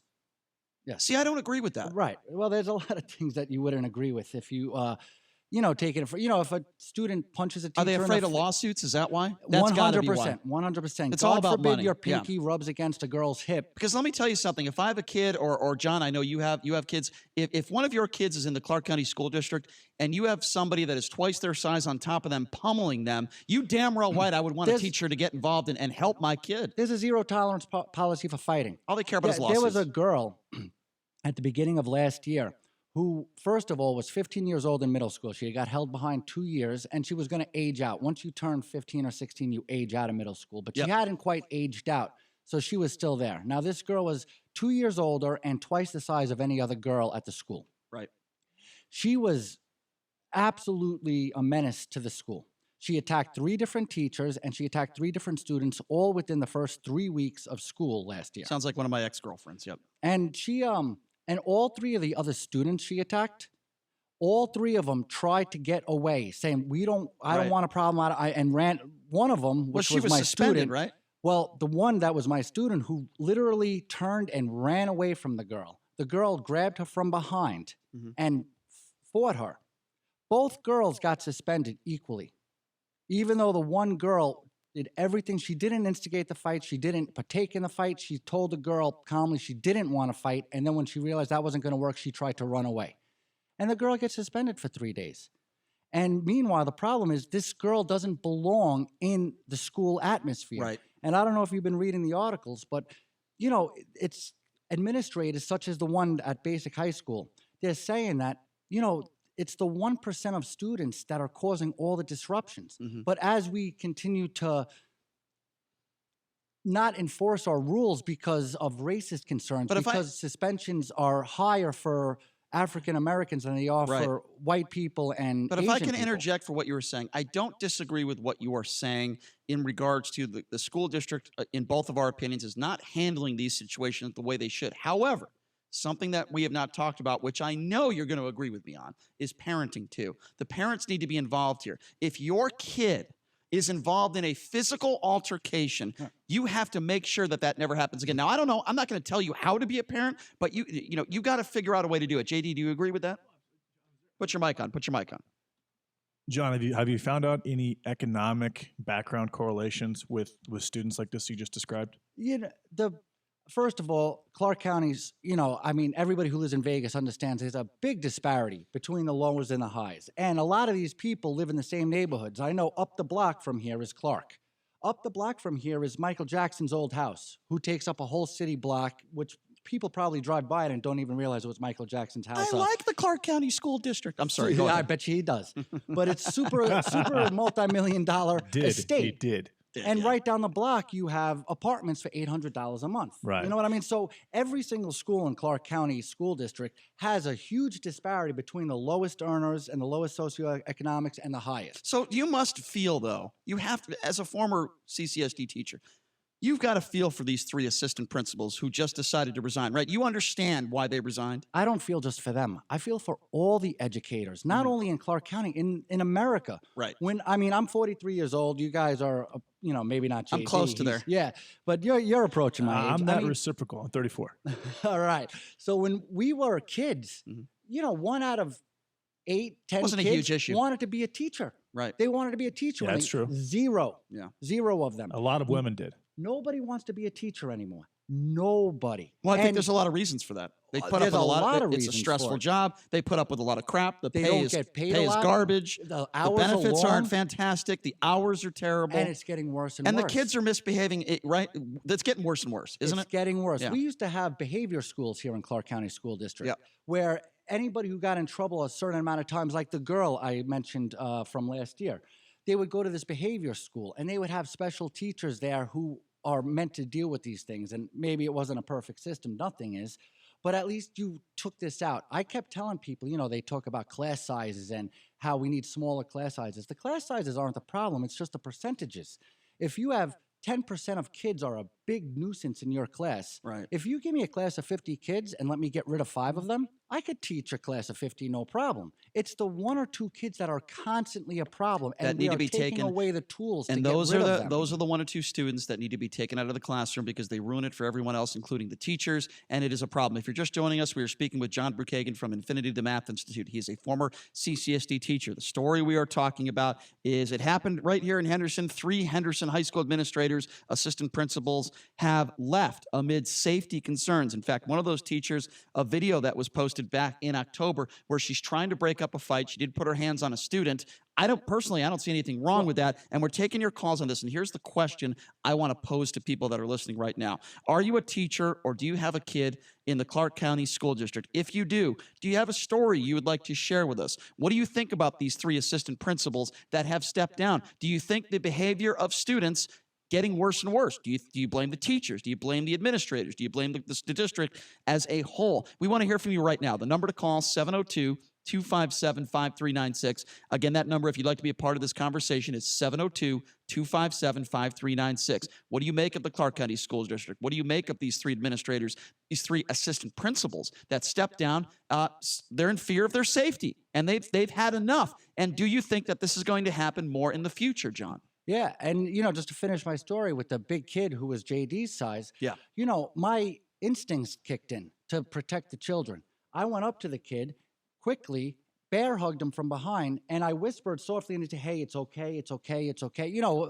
So physically I was big and bear hugging him and trying to subdue him, but at the same time I was trying to diffuse the situation by, calmly talking to him, saying, hey, bro, it's going to be all right. Let's just take a breath. And John, you're not a small guy either. I mean, you're about 6'5". Yeah, and I got in a lot of trouble. Let me be very clear on this, okay? I would hate to say that all teachers need to wear body cameras like police officers, but if that's what it takes, fine. Bro. Here's the reason why I say that.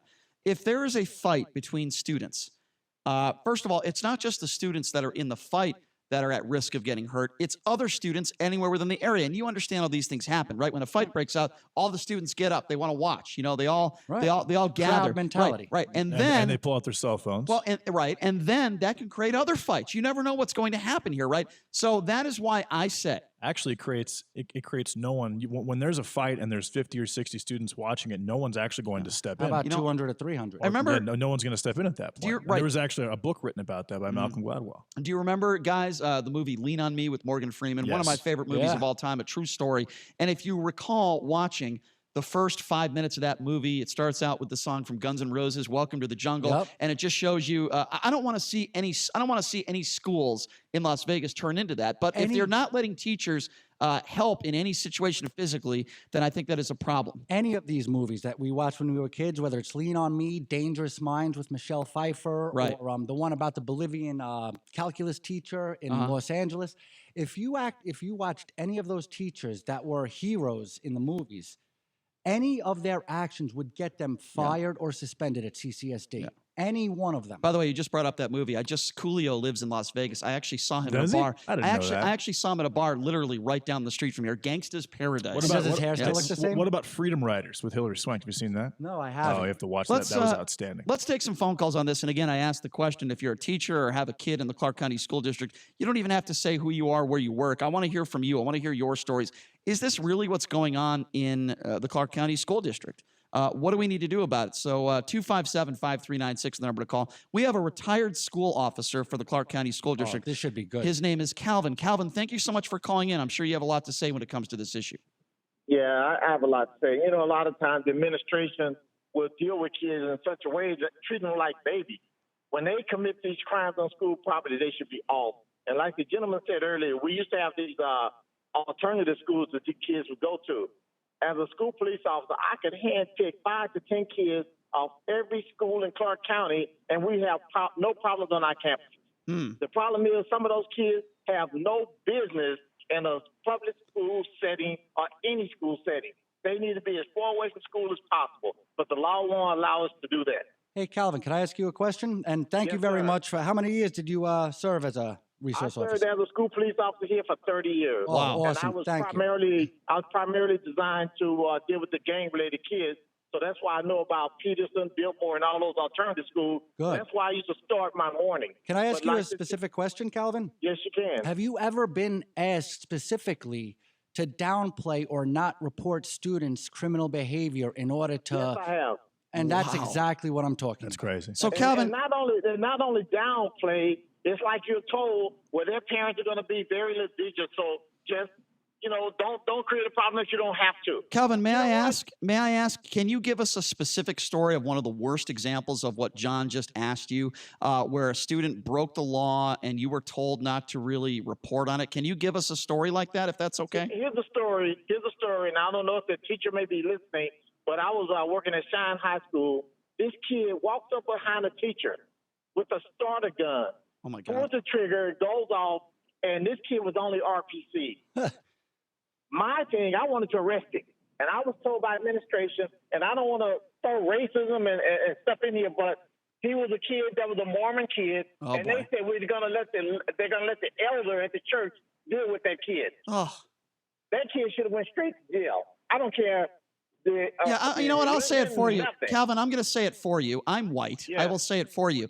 Okay. I believe with what you just told me, I'm just going to say it. If he was an African-American, I would say they probably wouldn't have treated him that way. Well, to be honest, I mean, I believe don't that know the about color. that because- Calvin, I don't do know you about agree that with me? because when I worked, I was fair, and I didn't care what race you were. Exactly. If you committed a crime, I took care of it. Who And told the you to teachers- downplay that? Who told you to? That came from the top administration in our schools, the principal, and it also went out to the district office. It came from doing Bryan Cram. It came from all of those guys. So you're telling me that you've had many instances as 30 years as a retired school officer where you've seen kids literally commit crimes, and you're telling me from the top, from the principal and all the way up, they've told you to leave it alone and downplay that stuff. Leave it alone and let it go. And Calvin, why do you think that is? I think it's because you have to understand, whether you want to realize or not, there are political things that happen inside our school systems as well. And a lot of times it may rub somebody wrong at the top, but to be honest with you, I frankly don't care how I rub anybody. And if you and the people that know me, that I used to work for the district, teachers felt safe coming to the schools that I worked at. Because I'd be damned if I let anybody hurt anybody. Well, I'll tell you what, Calvin, I wish there were more people out there like you, my friend. I really do appreciate your phone call and your perspective and your story. And thank you so much for your service to the Clark County School District. You sound like a great man, and we appreciate your perspective. Thank you so much. Thanks for sharing, Calvin.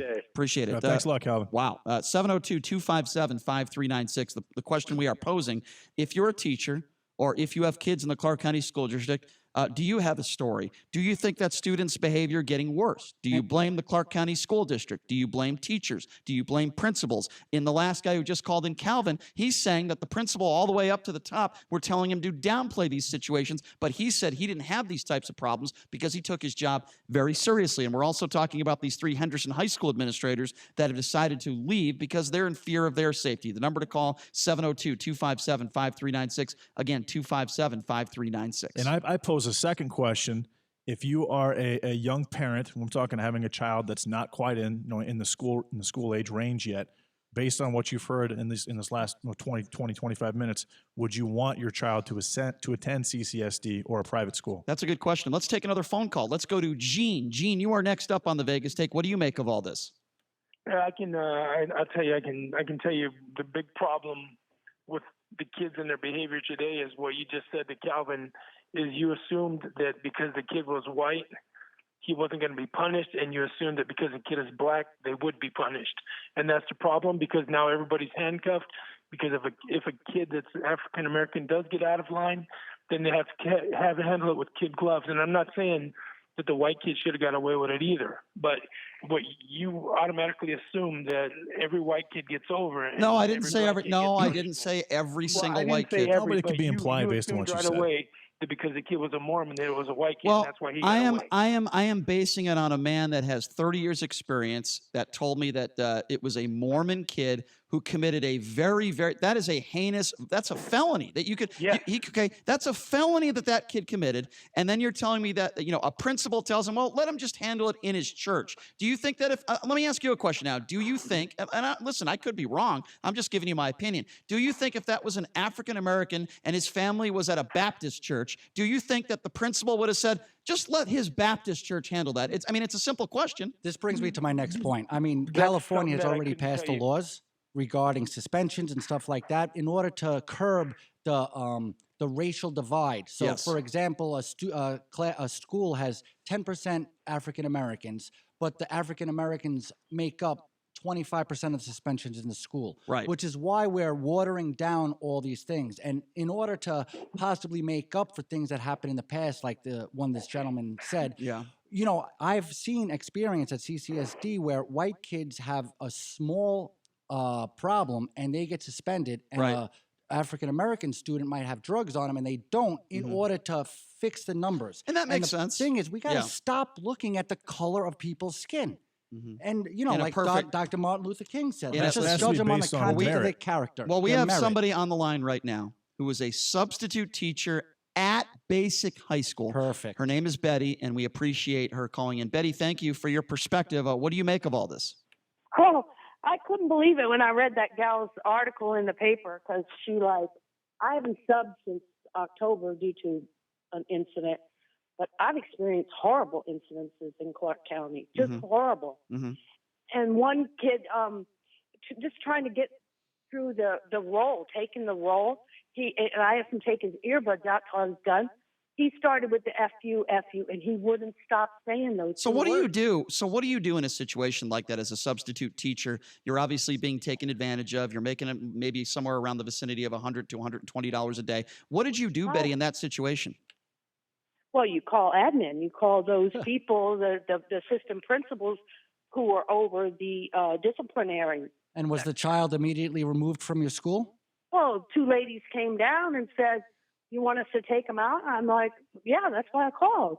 And she said, well, they're not going to do anything. Right. That's my point. You're just going to sit him down and he'll let him listen to his earbuds. And I would say then I'm not going to do anything, and you could pay me for sitting here and doing nothing. I'm not going to teach the class. That's the way I would respond. And then if they fired me, I would sue their ass. That's what I would do. Yeah, and what's going to stop the kid from doing it? Yeah. That's exactly what I've come to do. I just say, okay, let me take the role, and then you can do whatever you want. You know, Betty, I'm so glad you told that story, Betty, because I believe that happens in the Clark County School District every single day. And I'm going to tell you something.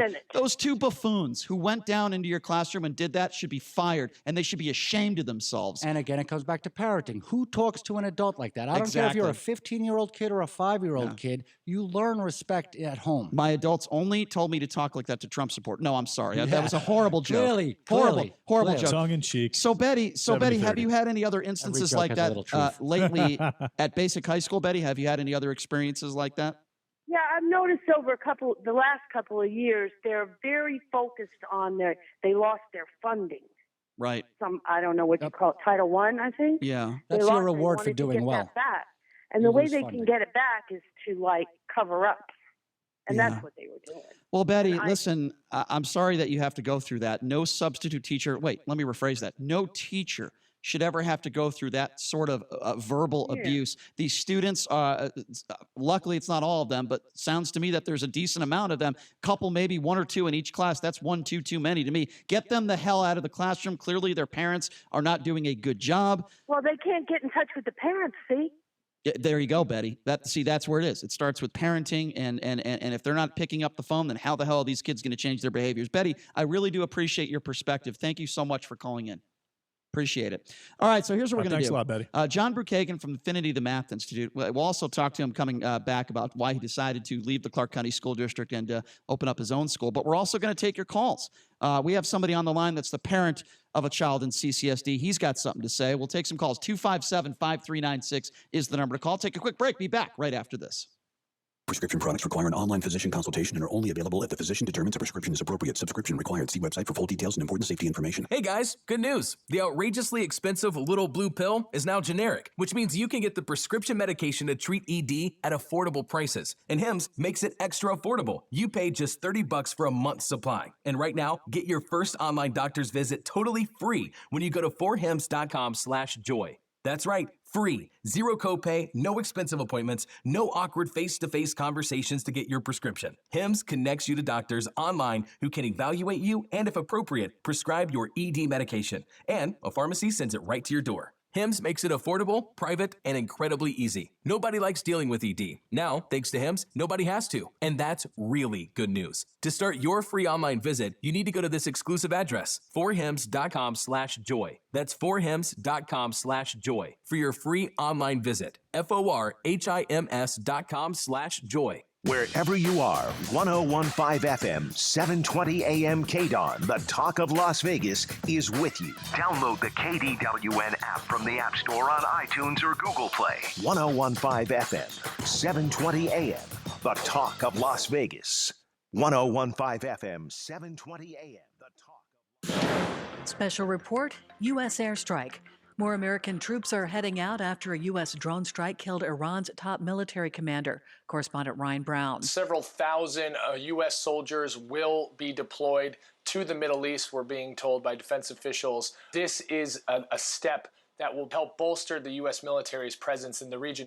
Israel is on high alert. Correspondent Oren Lieberman. Iran may not respond against the U.S. Instead, it may respond against the U.S.'s strongest ally in the region, which would be Israel. And it could use its strongest proxy in the region, Hezbollah, who is based right next to us in Lebanon, to carry out that response. Or it could be Iranian proxies in Syria, or even Iranian influence with Islamic Jihad in Gaza. The price of oil is spiking higher over concerns about Middle East tensions in the wake of the deadly attack.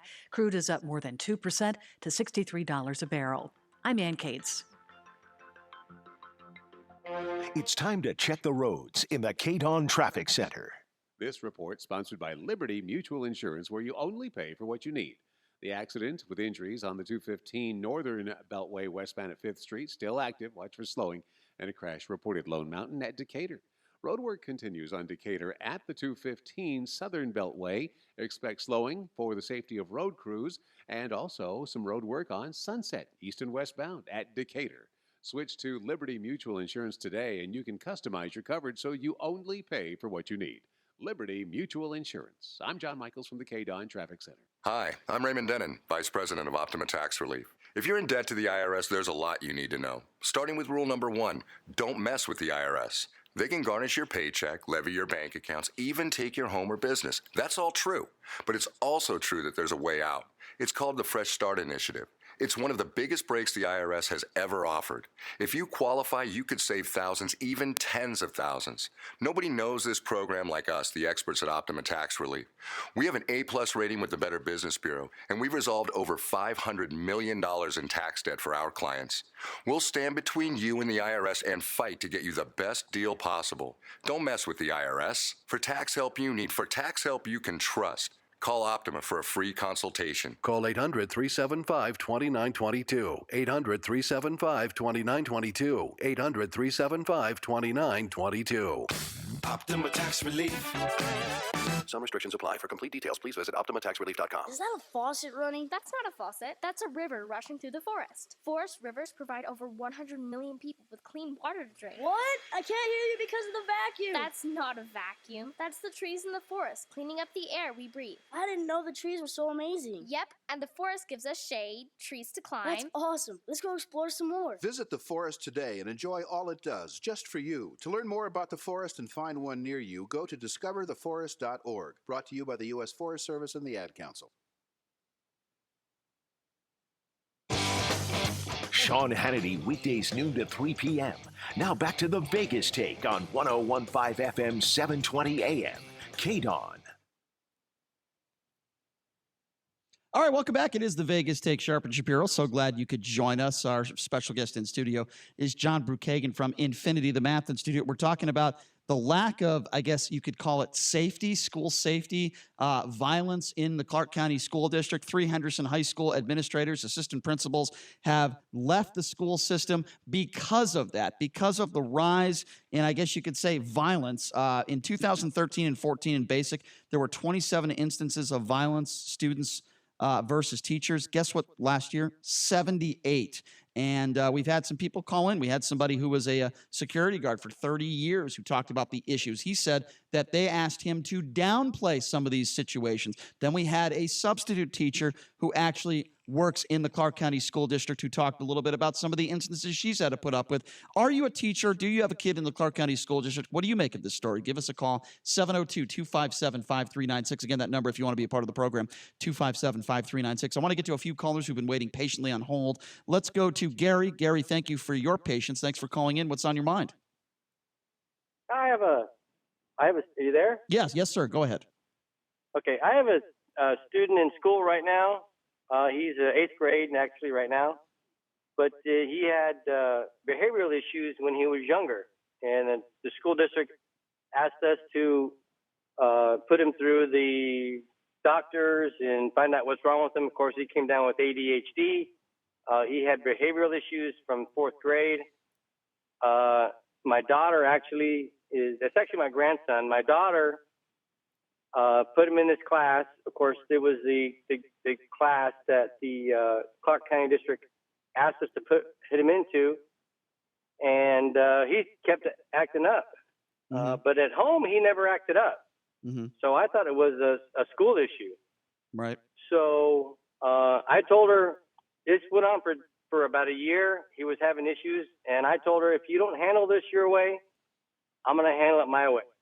So what happened? So what happened was, as soon as he came home, kept acting up, I took him across my knee, and I paddled him, and I told him, dude, this is it. You're done. And ever since then, the guy has been not a model student. He still has issues. But he's improved. But he's improved. But I'm thinking parents need to step up. They don't. Yeah, as far you're as right. I'm concerned, the parents need to step up because it's their kid. Gary, you got involved. You got involved, and you did the right thing. And clearly, his behavior shows that you did the right thing. Not in all instances, but I'm going to tell you. I'm going to just throw this stat out there. In my personal opinion, 90% of the reasons or how your kids act are influential by your actions as a parent. I really believe that. And let me ask you a question. Do you think that if we had stricter rules and the kids who had bigger problems were taken out of the classroom and were less of an influence on your grandson, don't you think that would have a positive influence and made him a little bit better instead of being surrounded by derelicts or, misbehaving children? Honestly, I don't think in my instance that it would have mattered. Because he was at home. He was a good kid at home. Right. But in a different environment. Yeah, he's just in a different environment. Gary, I really do appreciate your perspective, and I'm glad that you sound like a good parent, and your kid, your grandson is acting more appropriately in the classroom. I really am happy to hear that. Number to call, 257-5396 is the number to call. Go ahead, JD. Yeah, good call, Gary. You know what separates Gary is that he actually cares. Right. Well, yeah. You have to care before you do something like what he did. To be a good parent, you have to care. Absolutely. There's no and question we don't about necessarily condone paddling your kids, but taking a proactive approach. And, and when I was a kid, we got hit. It sounds like one of my dates. I'm sorry. Another horrible joke I just made on a very serious subject. Well, you do date dominatrix. Yes, of course. 702-257-5396. How do you know that, by the way? I don't talk to you about that stuff. 702-257-5396. It was a good guess. That's why he's a sports handicapper, professional sports handicapper. He also predicts my sex life. 702-257-5396. In that instance, correctly. Let's go to Ron. Ron, you're next up on the Vegas Take. What's going on? What's up, Ron? Hey, Brian. Ron again. Hey, you know what? I totally agree with you, and we all love our kids. It was just an idea that I wanted to throw at you, and it's nonpartisan. And I figured, why don't we all pass imminent danger bill? Because if you really think about it, Clark County School District will get sued if there's a death on the school district or on the school property. I mean, think about it. Because it's like you stated earlier, hey man, that's my kid. If he's in imminent danger and this guy's running after him with an ice pick and he's going to kill him or whatever, these kids today it's like, wow. And so I figured I wanted to get your opinion on that.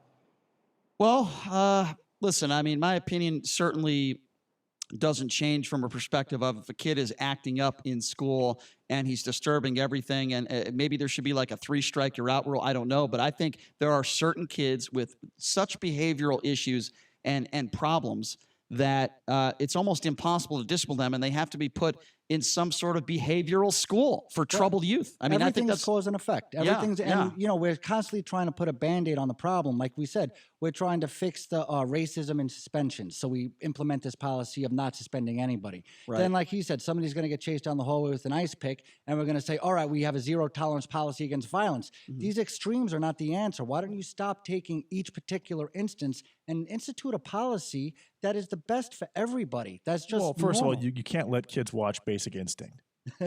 Well, I was a substitute teacher many, many ages ago when I had hair. That was a very that was a long time ago. I don't believe that ever happened. That was a very, very long time ago. These days, I'm not buying it. These days I have hair growing in all the wrong places, but we'll leave that for another show. But when I was and this was a while ago, and I was a substitute teacher in West Hartford, Connecticut, right? Pretty nice area, but there were some situations. I remember there was a situation. I don't want the N-word ever used in any situation under it. I don't care if you're African American. I don't care if you're African American or not. Don't give me this excuse. This is our word. It should be nobody's word. It's an awful word, especially in the school system. So I had one African American kid. He was 14 or 15 years old, throwing the N-word out to everybody. I mean, I said, you do not say that word one more time, or I am going to call the office. And he looked at me and he said, "You're not my dad."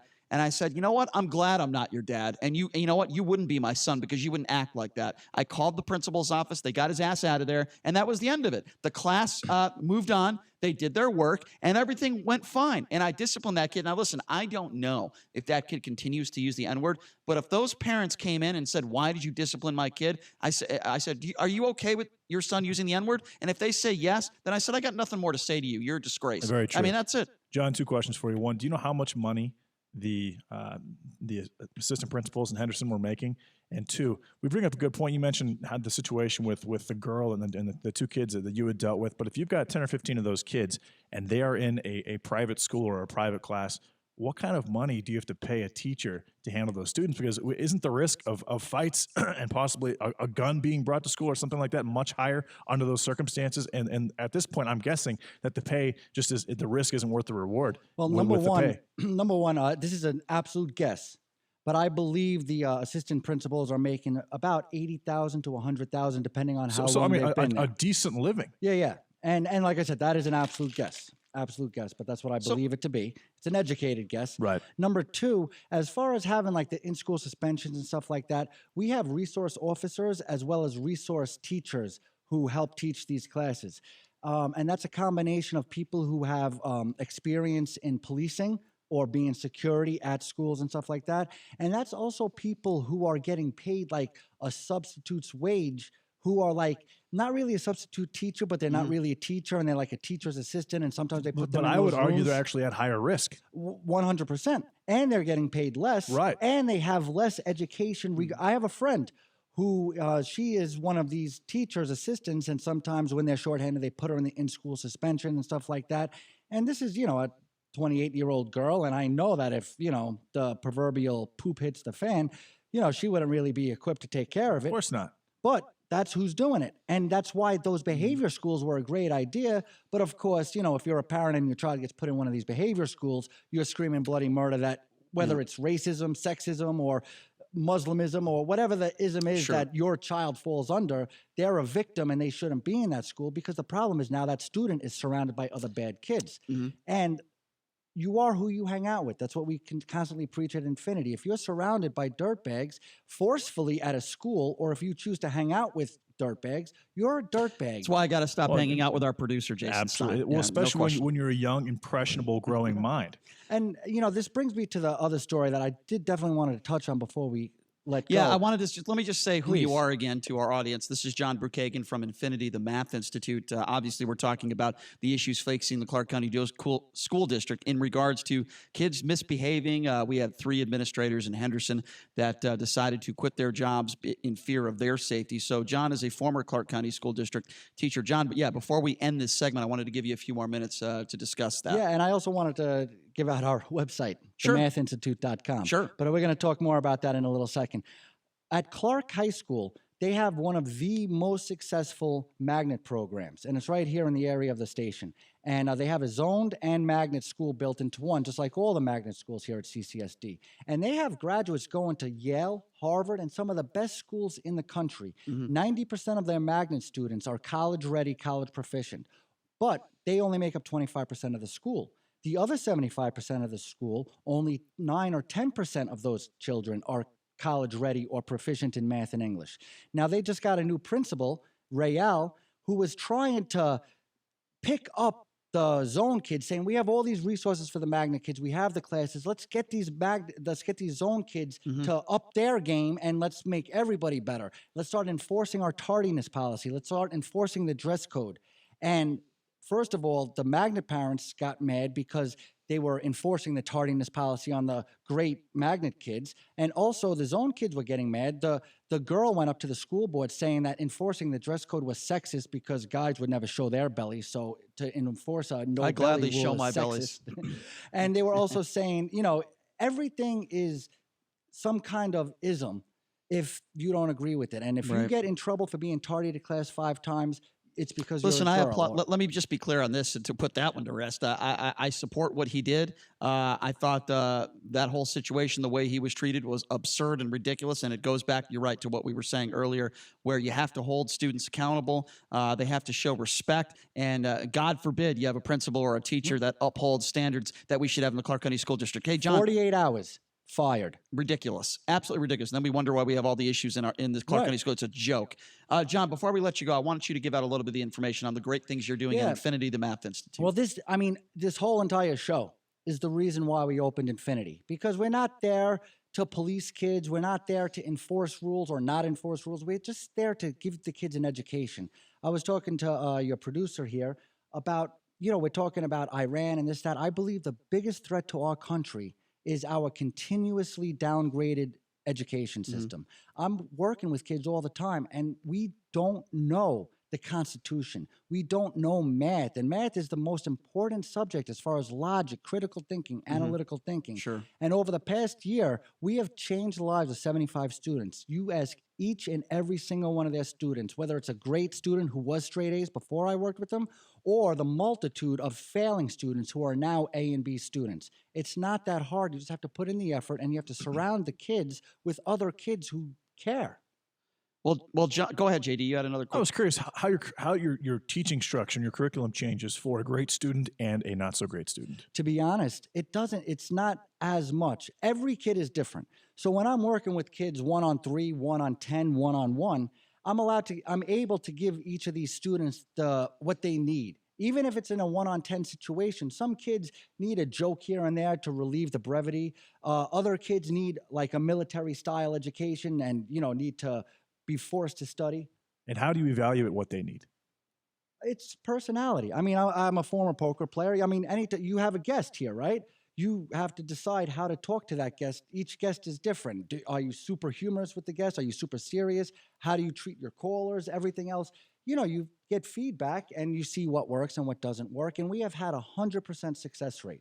100% That does not online surprise terrestrial. me. I've known you for a long time, John, and I'm absolutely not surprised that you're having the success you're having at Infinity the Math Institute. Always appreciate your perspective when you come in. Thank As you. a former Clark County School District teacher, obviously your opinion is very valid here, and we appreciate your perspective on this. And congratulations again on all the Thank success you. you're having over Well, there. the parents come to us sometimes in tears. They can't believe how much they change. That's we awesome. have a couple of students who they live too far away. They got in trouble, so their uncle sent them to Infinity. They went for 3 months, and they weren't able to keep it up because they live in North Las Vegas. Now we Right. offer online tutoring, thankfully. But that 3 months at Infinity changed the kid's life. They got all D's and F's all their life. They spent 3 months at Infinity. And they now have A's and B's. I haven't That's seen a great story. this one student for 8 months. That's awesome. I saw her at a New Year's party. I said, how's everything happy to going? hear She goes, that. all A's and B's. I love school. Math is fun. It's like a puzzle That's now. awesome. And it's unbelievable. Well, I'm happy to hear that, John. Thanks so much for coming in, man. Yeah, can we give away something to your listeners? What would you like to give We're away? going to give away 10 one-on-3 tutoring sessions. 10? 10 of them. We're That's a gonna lot. set a 10-pack of one-on-3 tutoring sessions. It could be anyone. We're on the west side of Las Vegas on Flamingo between Torrey Pines and Jones. You could reach us at 702-768-1777 or visit themathinstitute.com. But for your listeners and for you guys always having us on, we want to reward your listeners with a 10-pack of tutoring sessions for anybody who could come How many in. are we giving away? 10 or one 10-pack. Okay, that's what I thought. Okay, when you said 10, I thought it was okay. So here's what we're going to do. We're going to give away that tutoring session right now. Fifth caller right now at 702-257-5396. Again, fifth caller, 257-5396. You're going to win a free tutoring session for your child. Call in right now. Caller number 5, and good luck. John, thank you so much for coming in. We really do appreciate it. Thank you for having me. And appreciate it very much. Keep up the great work. Thank you. Yeah, thanks a lot, John. Appreciate that. All right, so coming up next, an ex-Fox News reporter is now claiming Donald Trump invited her to the Trump Tower for a makeout session. We are going to explain who that is and why she decided to come out with this story now. We'll take a quick break. Be back right after this. You're listening to The Vegas Take right here on the all-new 101.5 FM, 720 AM, KDAWN. Each weekday morning beginning at 5, join award-winning news anchor John Schaefer for the KDAWN Morning News. Every 30 minutes, John will update you on the day's top local, national, and international news. Plus breaking news as it happens. The KDAWN Morning News, weekdays 5 a.m. to 9 a.m. Only on 101.5 FM, 720 a.m. KDAWN, the talk of Las Vegas. This is a special alert to all Americans who own a vehicle with less than 200,000 miles with an auto warranty about to expire or with no warranty coverage at all. Due to a decline in the economy, Protect My Car is announcing a low-cost extended service plan that is now available to the public to save any driver out-of-pocket expenses on auto repairs. Call now to find out how you can pay nothing for auto repairs. Yes, you heard that correctly. Pay nothing for auto repairs. An open phone line has been established for all drivers to call for a free quick quote. Call 800-338-8623 now. Drivers who are covered by Protect My Car will not have to pay for a covered repair bill again. This auto coverage is at an all-time low, much lower than what dealerships are charging. Additionally, drivers who activate this auto coverage today will also receive free roadside assistance, free towing, and free car rental at no additional cost. Call Protect My Car for your free quick quote today. 800-338-8623. 800-338-8623. What do you have to lose? Again, 800-338-8623. The Great One, Mark Levin. Why are all these people running on the Democrat side for the nomination when there's really not much difference between any of them and as a group among any of them? Am I wrong? They all represent the same hardcore part of the Democrat Party. They're hoping they can break loose through identity. They're hoping they can break loose with one idea or another idea. But all in all, aren't they the same, at least from a policy perspective? Mark Levin, weekdays 3 p.m. to 6 p.m. Only on 101.5 FM, 720 AM. Sean Hannity, weekdays noon to 3 p.m. Now back to the Vegas Take on 101.5 FM, 720 AM. KDAWN. All right, welcome back. It is the Vegas Take, Sharp and Shapiro. So glad you could join us on a Friday. And, I teased this earlier on in the last. There's some music. Good. There's some music. Need a little music underneath my voice because my voice is just so dry and boring. There you go. Yeah, there you go. We need to entertain our listening audience. As long as it's not Justin Bieber or, millennial music, as I like to call it anyway. But, JD, here's a tip for you. When you're my co-host, you have to put your microphone on. The microphone is not on. There you go. All right. Well, I'm sorry. Go ahead. Sorry. So I'm totally fine with Biebs. I am a big Biebs fan. He's got a new album coming out. I think he's got a song coming out today, too. Yeah. You would like Bieber, you millennial. You would. He's very talented. Yeah, I am not a millennial. Yeah, extremely talented. What instruments does he play, by the way? Oh, he taught himself to play the drums at 2 years old, plays the piano. That's the wrong conversation to have. He's actually he's an extremely accomplished musician. So when was the last time he played the piano on a stage? Probably a couple of years ago. He's done it he's done it on a bunch of major shows. I would love to see that video because I've never seen him play a musical instrument. Do some research on Justin Bieber and his experience with instruments. No, I'm not going to do any research on him because I think he's a wannabe Vanilla Ice. That's just my opinion. 10 years from now, we're all going to be laughing at this guy. That's my opinion. Based on what? How many top songs did Vanilla Ice have? The answer is one. Bieber's had, I think, 40.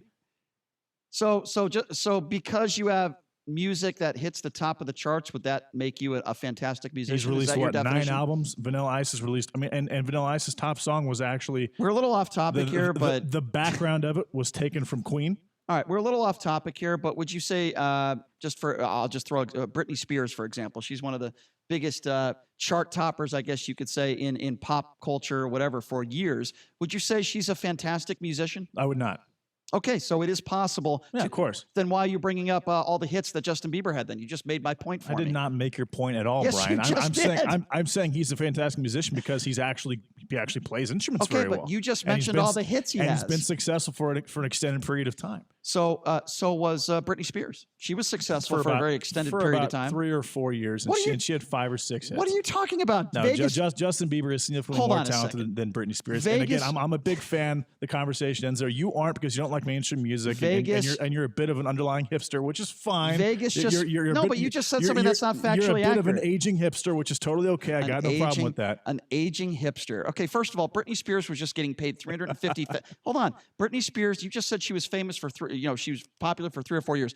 Vegas just paid her $350,000 a show, and it was sold out almost every night. So don't tell me she's still not popular. Do you know what Bieber makes per show? He makes more than that. He makes about 1.8. I understand that, but you just told me Britney Spears is no longer popular, and I disagree with that. And all I'm trying to say is, in this special... No, I didn't say she was no longer popular. I said she put out hits for about 3 or 4 years, which is true. Just because you have hits, just because you're making $1.8 million a show, in my personal opinion, doesn't mean you are an incredible musician. It sounds to me like your argument is that if you do have hits and they are mainstream, then that doesn't make you a good musician. But it doesn't make you a bad musician. I didn't say that. You asked me about Bieber's instruments. He literally plays 5 or 6, and he taught himself to play the drums at 2. Well, I would love to see him play the drums live in concert. I would love to see him play the piano in concert or play the guitar.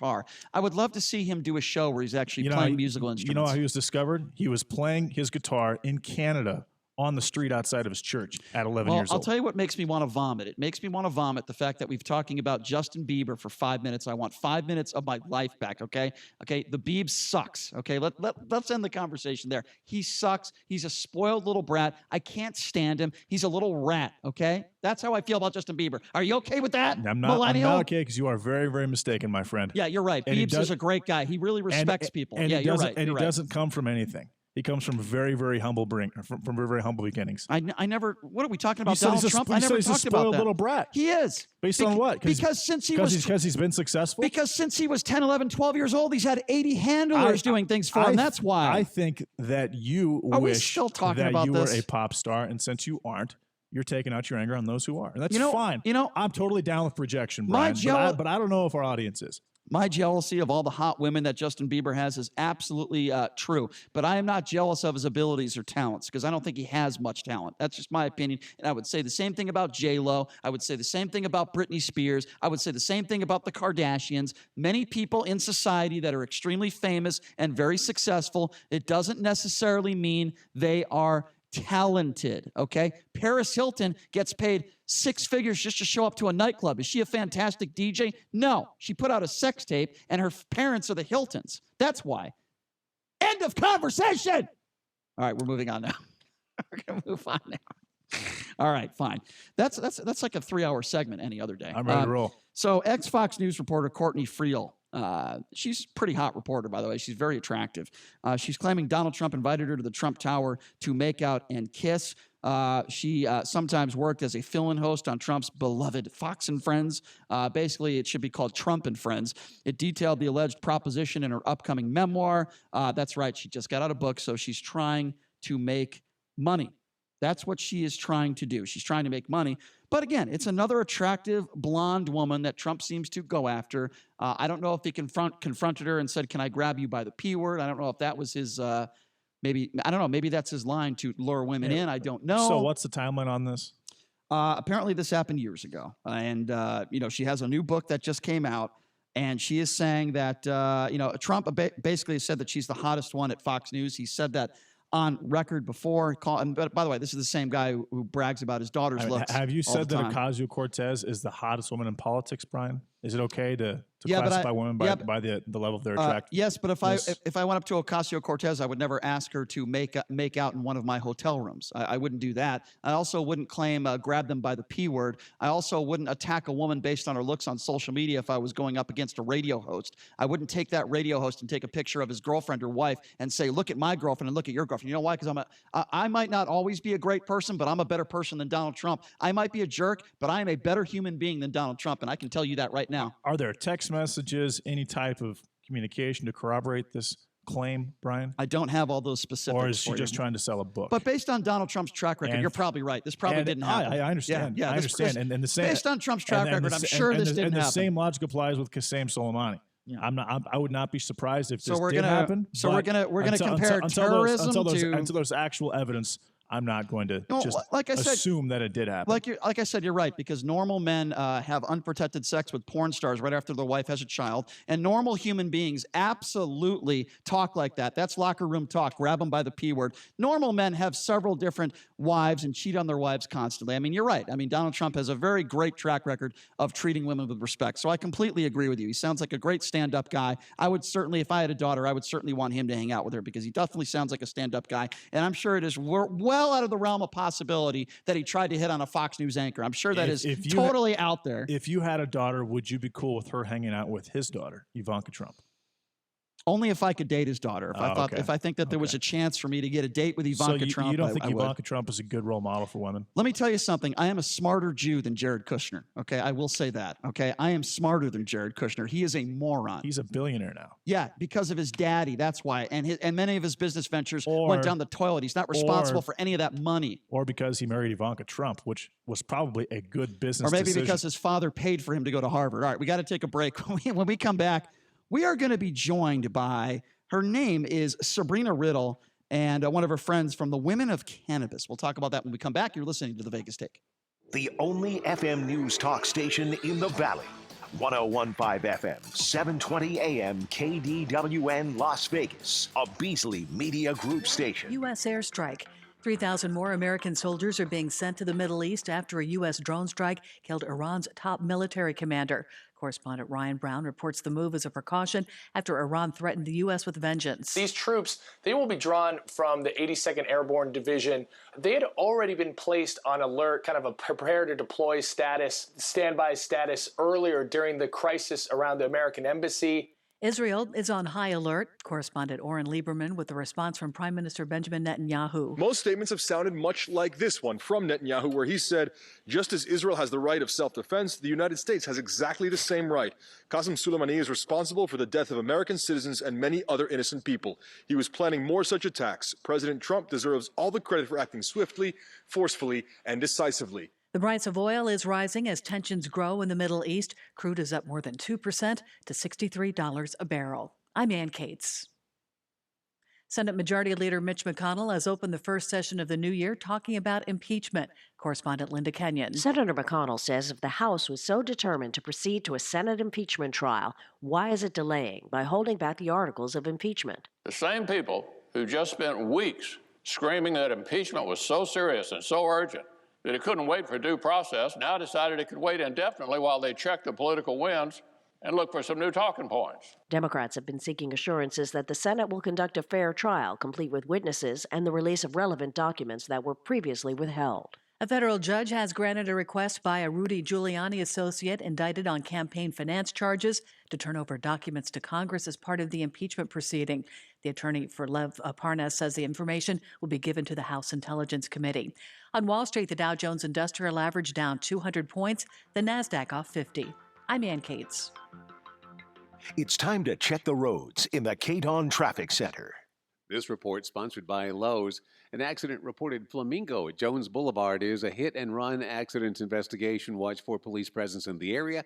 And road work continues on Decatur at the 215 Southern Beltway. Also slowing and lane restrictions for road work on Sunset East and westbound at Decatur.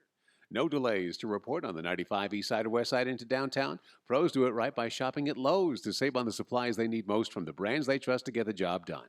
Do it right for less. Starts with Lowe's. I'm John Michaels from the KDON Traffic Center. It's open enrollment season, and Medishare is the Christian healthcare sharing ministry that saves most families about $500 a month. Google Medishare and see if it's a fit for you. Medishare, healthcare you can believe in. This is Lorraine Hunt Bono, inviting you to tune in for Breaking Bread with Bono. Join my husband, Dennis Bono, as celebrities share with him their intimate and humorous stories. Saturdays, 5 to 6 p.m., right here on KDARN. If you're one of the millions of Americans who owes back taxes, if you get nervous when the mail comes because you might get a letter from the IRS, then you've heard. Their enforcement agents are cracking down this year and can garnish your paycheck, levy your bank accounts. Even your home or business could be at risk over unpaid taxes. It's all true, but it's also true there's a way out. It's called the Fresh Start Initiative, an important government program for tax debt assistance. The award-winning experts at Optima Tax Relief will fight to get you the best deal possible, protecting your paycheck and your assets from IRS collections. But don't delay, because the IRS is tacking on interest and hefty penalties every single day. So don't wait until it's too late. Call Optima now for a free consultation. Call 800-375-2922. 800-375-2922. 800-375-2922. Optima Tax Relief.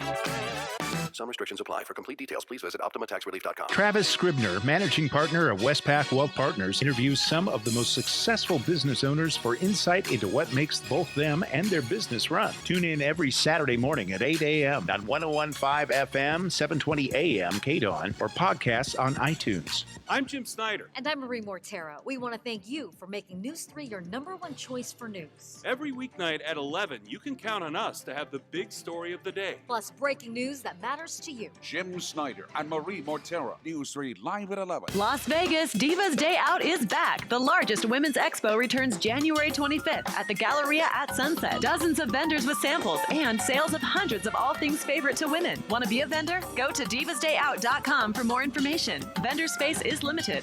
The opinions of the hosts on KDWN are their own and do not necessarily reflect the views of this station, its management, or Beasley Media Group. Right now, the day's biggest news stories from a Vegas perspective. This is the Vegas Take with Sharp and Shapiro.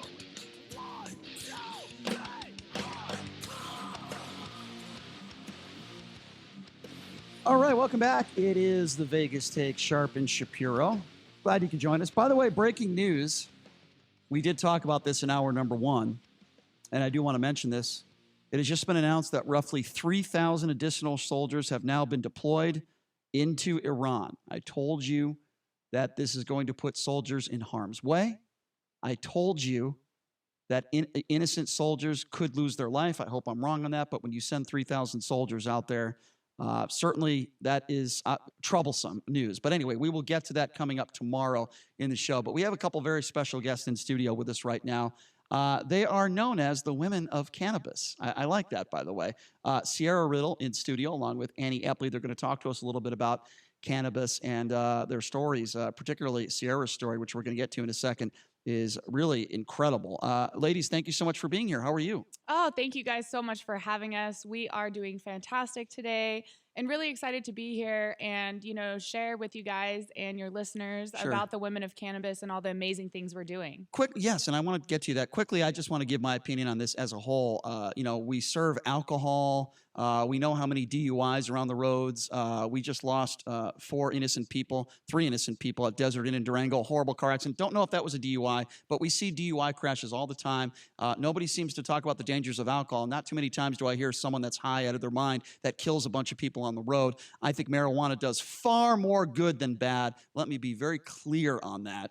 I am not one of those people that is anti-marijuana, anti-dispensary. In fact, I went to one last week. So I have no problem saying that. Let me start with you, Sierra, first. So your son was diagnosed with leukemia, and I'm so sorry that your son has had to go through this. However, you have used marijuana to his benefit. Can you talk a little bit about that story when you first learned that he got leukemia? I can't imagine how difficult that was for you and your family, but take me through this story because you made national news. This is a national story about how you are treating your son with cannabis. Talk to me a little bit about this. Yes. So unfortunately, my son Landon was diagnosed with terminal leukemia, when he was 2 years old. Oh, my gosh. And most people do not know the facts of leukemia, but male children, when they are diagnosed, will do 4 years of chemotherapy, steroids, and narcotics. That is a very long time to be doing that kind of a serious treatment plan. Right. So my son, unfortunately, did very, very poorly. And within 90 days, he was reduced to 50% of his body weight, lost his ability to walk, talk, eat. He was on Oxycontin, morphine, Ativan. Oh, my gosh. And the list just goes on. And they actually sent him home on hospice and said, we're going to send him home, make him comfortable, and, just wait until, his time. And I did not accept that. I took Lyndon straight from that hospital and drove him to Colorado. And my son became the second youngest American citizen, the youngest being Cash Hyde, who unfortunately passed away. And my son was 2 years old, given a medical marijuana card in Colorado. And I really thought that was like the end of it. Like, okay, I'm going to save his life. It's going to be fine. And then his oncology team was like, no, you're not. They reported me to CPS over a dozen times for medical abuse, medical neglect. Are you kidding me? Yes, failure to cooperate with treatments, and tried to take my son from me and have him put in medical foster care. Who are these people again that did this? His oncology team. So Dr. Stephen Hunger, hello, sir. Still here saying your name. Out Dr. of Children's. Stephen Hunger. Where does he work at? He is the head of oncology at Children's Hospital of Colorado. That guy should be ashamed of himself. He really, and in court, in mediation in front of a judge, he literally said the words, I guarantee y'all on my medical degree, this woman will kill her child if you let her. I want your medical degree, sir. I want it in my hand. My son just celebrated 7 years cancer-free and medically cured.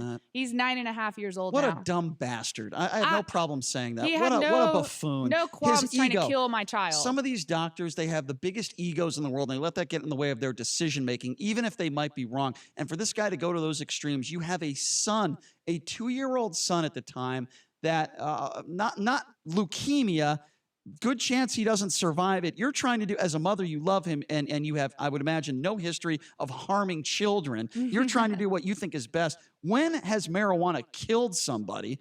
It's unbelievable. I mean, I just don't understand how a doctor would do that. But anyway, we'll get off that idiot's the subject of that idiot. But I'm so glad that he's doing better now. So what is it about pot that can help treat cancer? Explain that to people like me and our listeners.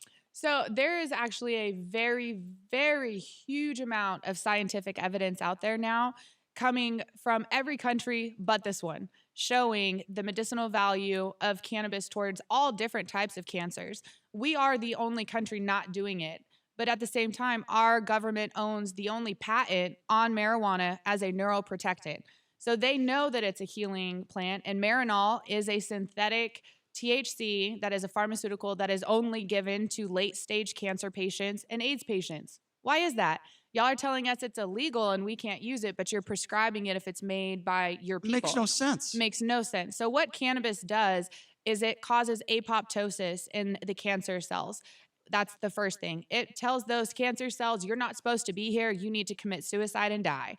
Then what else it does is it goes to your red blood cells, your healthy fighting white blood cells, and it protects them in an armor. It gives them a little suit of armor and a weapon. So now they're going to go kick ass. Now those fighter cells are strong, they're intact, and they are ready to go to battle.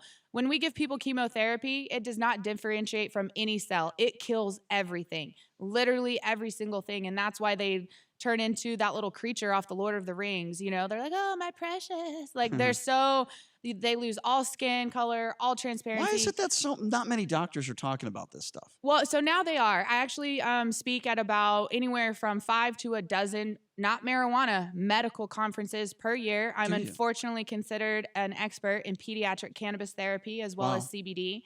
And there are so many doctors now that are coming out because a lot of doctors are here to make money, but a lot of them are here to heal us and to help us. But unfortunately, they were pharmaceuticalized.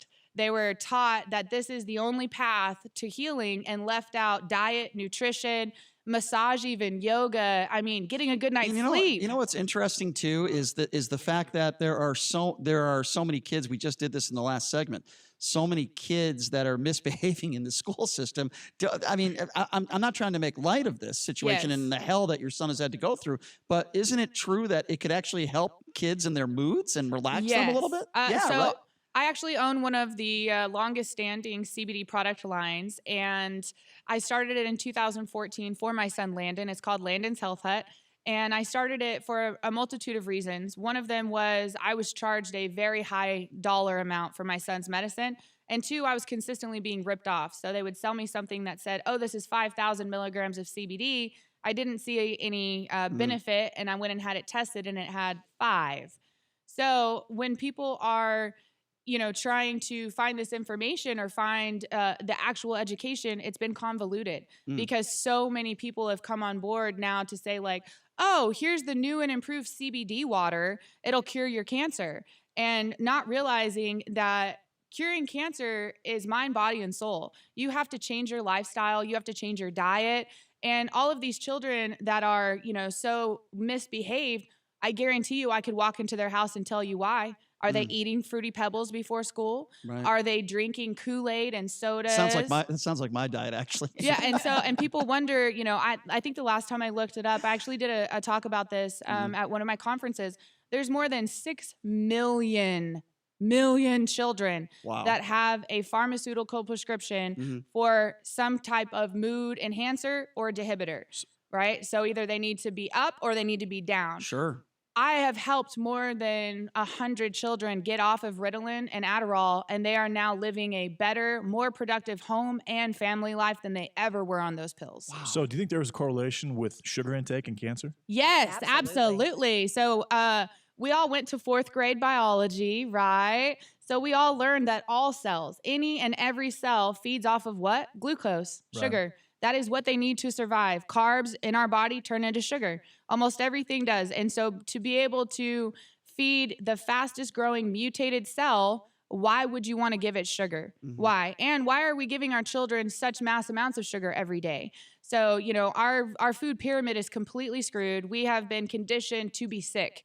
And everyone is sick. I mean, does anyone in here not know somebody that has had cancer? Of course. I mean, we all can say we've known someone. Sadly, yes. So this could help with attention deficit disorder as well. Yes, absolutely. And, I post on our Facebooks and Instagrams testimonials that we get. I had a lady that just wrote in, and she sent me a picture. It was just a picture of her 8-year-old son sitting on a bed reading.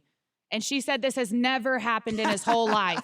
She was like, Sierra, he makes eye contact with me now. I was getting multiple calls per week. I haven't gotten any since I started your CBD. Okay, so let's just say an adult or a teenager, whatever the case may be. I know I have attention deficit disorder. I've had it my whole life. Stop eating Fruity Pebbles. Well, yeah, my diet is atrocious, and that's certainly a part of it. So Frosted Flakes. So if I walk into a dispensary right now, and I'm telling you the issues that I have, I certainly have attention deficit disorder. I have a horrible diet. What would you recommend I buy if I walk into a dispensary today? Nothing.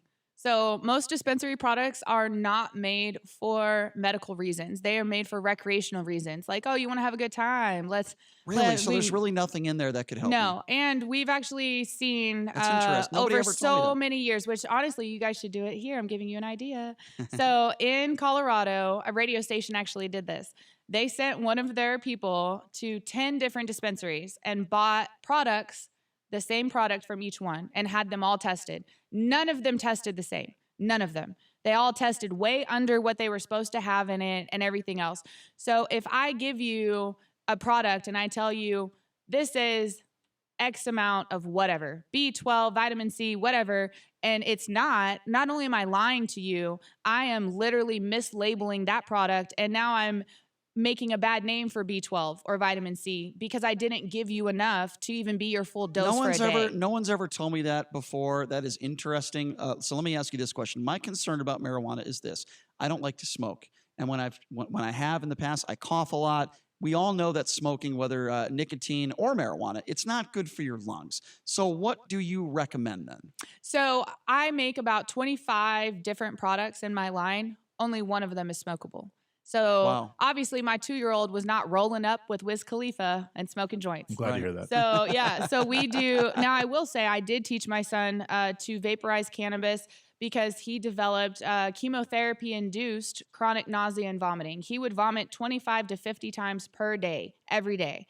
And at that point, you can't even keep water down. At this point, you have to live in the hospital. You're on IVs all the time, getting that IV nutrition. You're dehydrated. And if you're already a cancer patient going through chemo, that's a very dangerous place to be.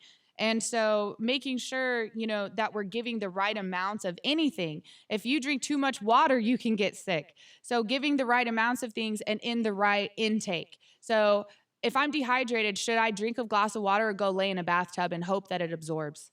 I should probably just drink a glass of water. Of course. So we have so many ways to intake cannabis through edibles, sublinguals, tinctures, on your skin, through your pores. I mean, we have patches now that we put on the prime areas of your skin, such as your joints and everything else, and it absorbs all day long, like a pain patch, like icy hot. Wow. We have delicious keto, gluten-free vegan gummies, and that's the thing. We shouldn't also be giving somebody a little, 5 to 20 milligram CBD with 50 milligrams of sugar in it. Well, it's completely undoing what we're trying to do. Right. So if you are an actual patient, I tell everyone, try to find a caregiver. There are people that are registered in the state of Nevada to be a caregiver, which means they get your plant count, they grow it for you, and then they make products specifically for you. I caregive for about 25 local people where I live. Wow. And so there's so many, you would never even have to smoke marijuana or cannabis if you did not want to. There is so many other ways. We all took a bath last night. Our friend Raven, hey Raven, brought us, she makes bath sachets. So not a bath bomb, it's like a tea bag that has hemp and lavender and everything else. And we're all, working and running around. Every single one of us, when we got out of the bath last night, we're like, wow, I feel like my muscles feel great. I'm feeling loose. And that's just from sitting in it. So there's so many ways that we can intake it. And I feel like a lot of people are thrown off like, well, I don't want to smoke. And I'm like, you don't have to. Let me bust out my magic bag of all these different ways that you can utilize it without ever lighting a lighter. That's incredible. So one of the most popular ways to intake it these days is vaping, and it's been banned by the federal government. Yes. How bad is vaping really? Okay, so I like to say that just like with anything else, it depends on how it's being manufactured. So we have known, the nicotine vape industry has been around for a very long time, and nobody ever got sick. And these kids are out here, just blowing through it. I see them at the stoplights. Like, are you on fire, good sir? Do you need help? Oh, you're just vaping. Okay, my bad. Sorry about that. Because it's really that bad. Like, I don't even know how they're making clouds this big, but it's the ingredients that are in it. So it's propylene glycol and vegetable glycerin. So those are two very food grade products that you can inhale, eat, consume, whatever. Unfortunately, a lot of people that are in the marijuana industry used to be drug dealers. They used to be hood people. So they are not good business people, and they are taking those same practices and now trying to come into a legal industry and then cutting down their products. So they're adding things into it, such as vitamin A, vitamin E acetate. They're diluting it. And that is what's hurting people. So I have only ever made 100% pure THC cartridges. There is nothing else in there but THC distillate. And there shouldn't be. There really shouldn't ever be anything else in there. And I'm sorry, but I just have to say this. Anything that we're consuming should be from nature. Fruity Pebbles is not a natural flavor. Why are y'all smoking Fruity Pebble anything or cinnamon bun or wedding cake? I mean, it's like people are not understanding that we're taking artificial things and then putting a high amount of heat to it and then inhaling it. Right. I mean, that's like not good. I mean, I'm sure anybody, that was like kind of a pothead back in the day tried to roll grass and smoke it. Thank God we all survived, right? Because I just don't understand why people nowadays are so willing to experiment with their lungs or with anything, because there are tainted products out there. Oh, there's no question. Joining us in studio, that's Sierra Riddle, one of the women of cannabis. Her friend Annie Epley. I want to get you in here too, Annie. But Sierra's story is incredible. Her son, 2 years old, diagnosed with cancer, leukemia, and she has treated her son with medical marijuana. He is 7 years old now, and he's doing better. He's 9 years old, 7 years cancer-free. That I am so happy to hear that. Congratulations. I want to bring you in here, Annie, because you've been sitting here patiently. So tell me a little bit about your experience in working with Sierra and what you guys do. So basically what kind of catapulted me into this industry was the death of my husband. Sam was 33 years old we're all on borrowed time. You know, it's where he's supposed to be. Sam was 33 years old in one of the largest research hospitals in America, UT Southwestern. I'll keep saying that name as well because we need change. Sam just fell sick at work one day, and his job told him, well, just drive yourself to the hospital. You're not looking too hot. There he had 2 blood transfusions. About 2 months we spent in UT Southwestern, and I was sneaking in RSO, different forms of THC because he was in excruciating pain. What was wrong with him? A couple of different things. When he passed away is when we got the diagnosis.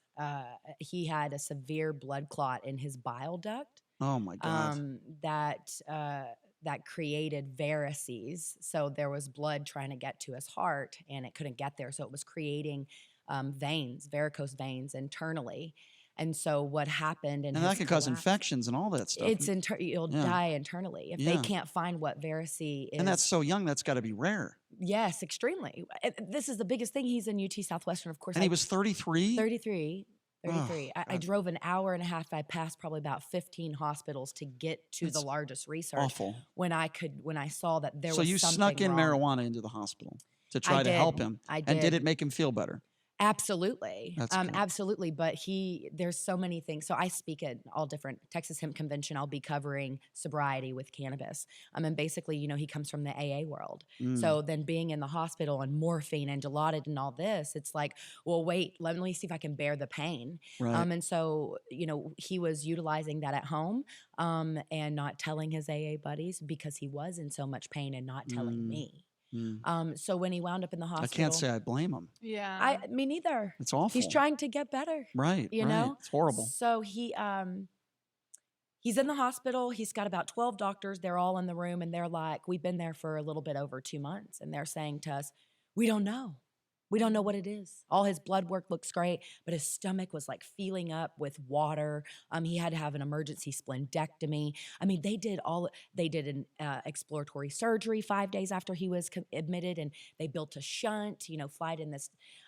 They just didn't know. They didn't know what was going on. There were 12 of them in the hospital room, running frantically like, do you know? Do we, and so at that point, frustrated. What hospital was this? UT Southwestern in Dallas, Texas. Dallas, Texas. Need to be held accountable. I broke down a couple of days before Sam passed away. And do you guys know what the endocannabinoid system is? One of them said, 12 neurologists. One of them said, "Oh, I've heard of it." You're the largest research hospital in the world. As a human, I'm not a doctor. I don't. Were there any lawsuits filed? No, and I'm going to tell you why. They were terrified because at this point, literally, I had a little bitty cardboard box, and I said that had syringes in it that I had shipped to myself, and I said, "This is what it is." 12 doctors were in the room whenever I handed them that little box, and they says, "Well, we'll be back." 2 neurologists came back, and they handed the box back to me. They made me leave the room and spoke with Sam, my husband. Come to find out, they made him sign a refusal of autopsy. So if he passed away in UT Southwestern, we could not request an autopsy because then the board would see that they allowed the THC in his system. So I'm sure that there's probably a way to get around. Yeah, absolutely. So what you're and trying at that point, my husband, we were together for 12 years. At that point, and he had just proposed to me a year before after all of this. So it was just this. Everything was so quick. Like the doctors came in and said, "Well, you need to hurry up and get married if you're going to do that." We married in the hospital. Oh my goodness! In the hospital, and well, let me just say this because we only have this segment's gone by really fast. Both of your stories are both tragic, and I'm so glad that Sierra's son is doing so much better. I'm so sorry for what you had to go through and the loss of your husband. It's just awful. I can't imagine the pain, but almost, and correct me if I'm wrong, I don't want to put words in your mouth, but it's almost like he's still here today because you're helping people in the name of your husband, right? Which I think is very honorable, and I'm sure he would want you to do that. So thank you for helping other people, and I'm sorry for all that pain you must have endured, and I'm sure you still do. The pain never goes away, but we only have about a few more minutes left here. I want to give both of you an opportunity. Can you both, because now I'm interested, and I'm going to talk to you off the air, but give out the information if people want to contact you. Both of your stories. This is a national thing, right? give out the information. How do people contact both of you? Website, email, any of that information if they want to make some purchases and they want help? How can they reach out to you guys? So, and briefly, Annie's story is just so beautiful and amazing. But we started the Women of Cannabis. We are a group of women who are empowering other females in the cannabis space, whether they're all the way from the bottom, trimmers, work at a dispensary, or they own a product line. And we just had our conference here in Vegas. We actually sold out. We had over 500 women in attendance and had an absolute amazing, just empowering day for all of these women. And we are a minority in this industry, unfortunately. Men have just always been in charge of it. So if people would like to be a part of our next conference here, it's going to be in May here in Las Vegas. And you can find the Women of Cannabis on Facebook at Women of Cannabis. You can get me at Sierra at womenofcannabis.com, Annie at womenofcannabis.com. And then as far as my personal and Landon's, we're Landon's Health Hut. It's cbdforall.org. We're on Instagram at Team Landon and Cannabis. And then Annie has all of hers as well. Yeah, so Go ahead. I actually founded a nonprofit organization called Queens of Cannabis. So that's pretty much where you can find me. Queens of Cannabis. Yep, Queens of Cannabis great. on Facebook, Queens of Cannabis on Instagram.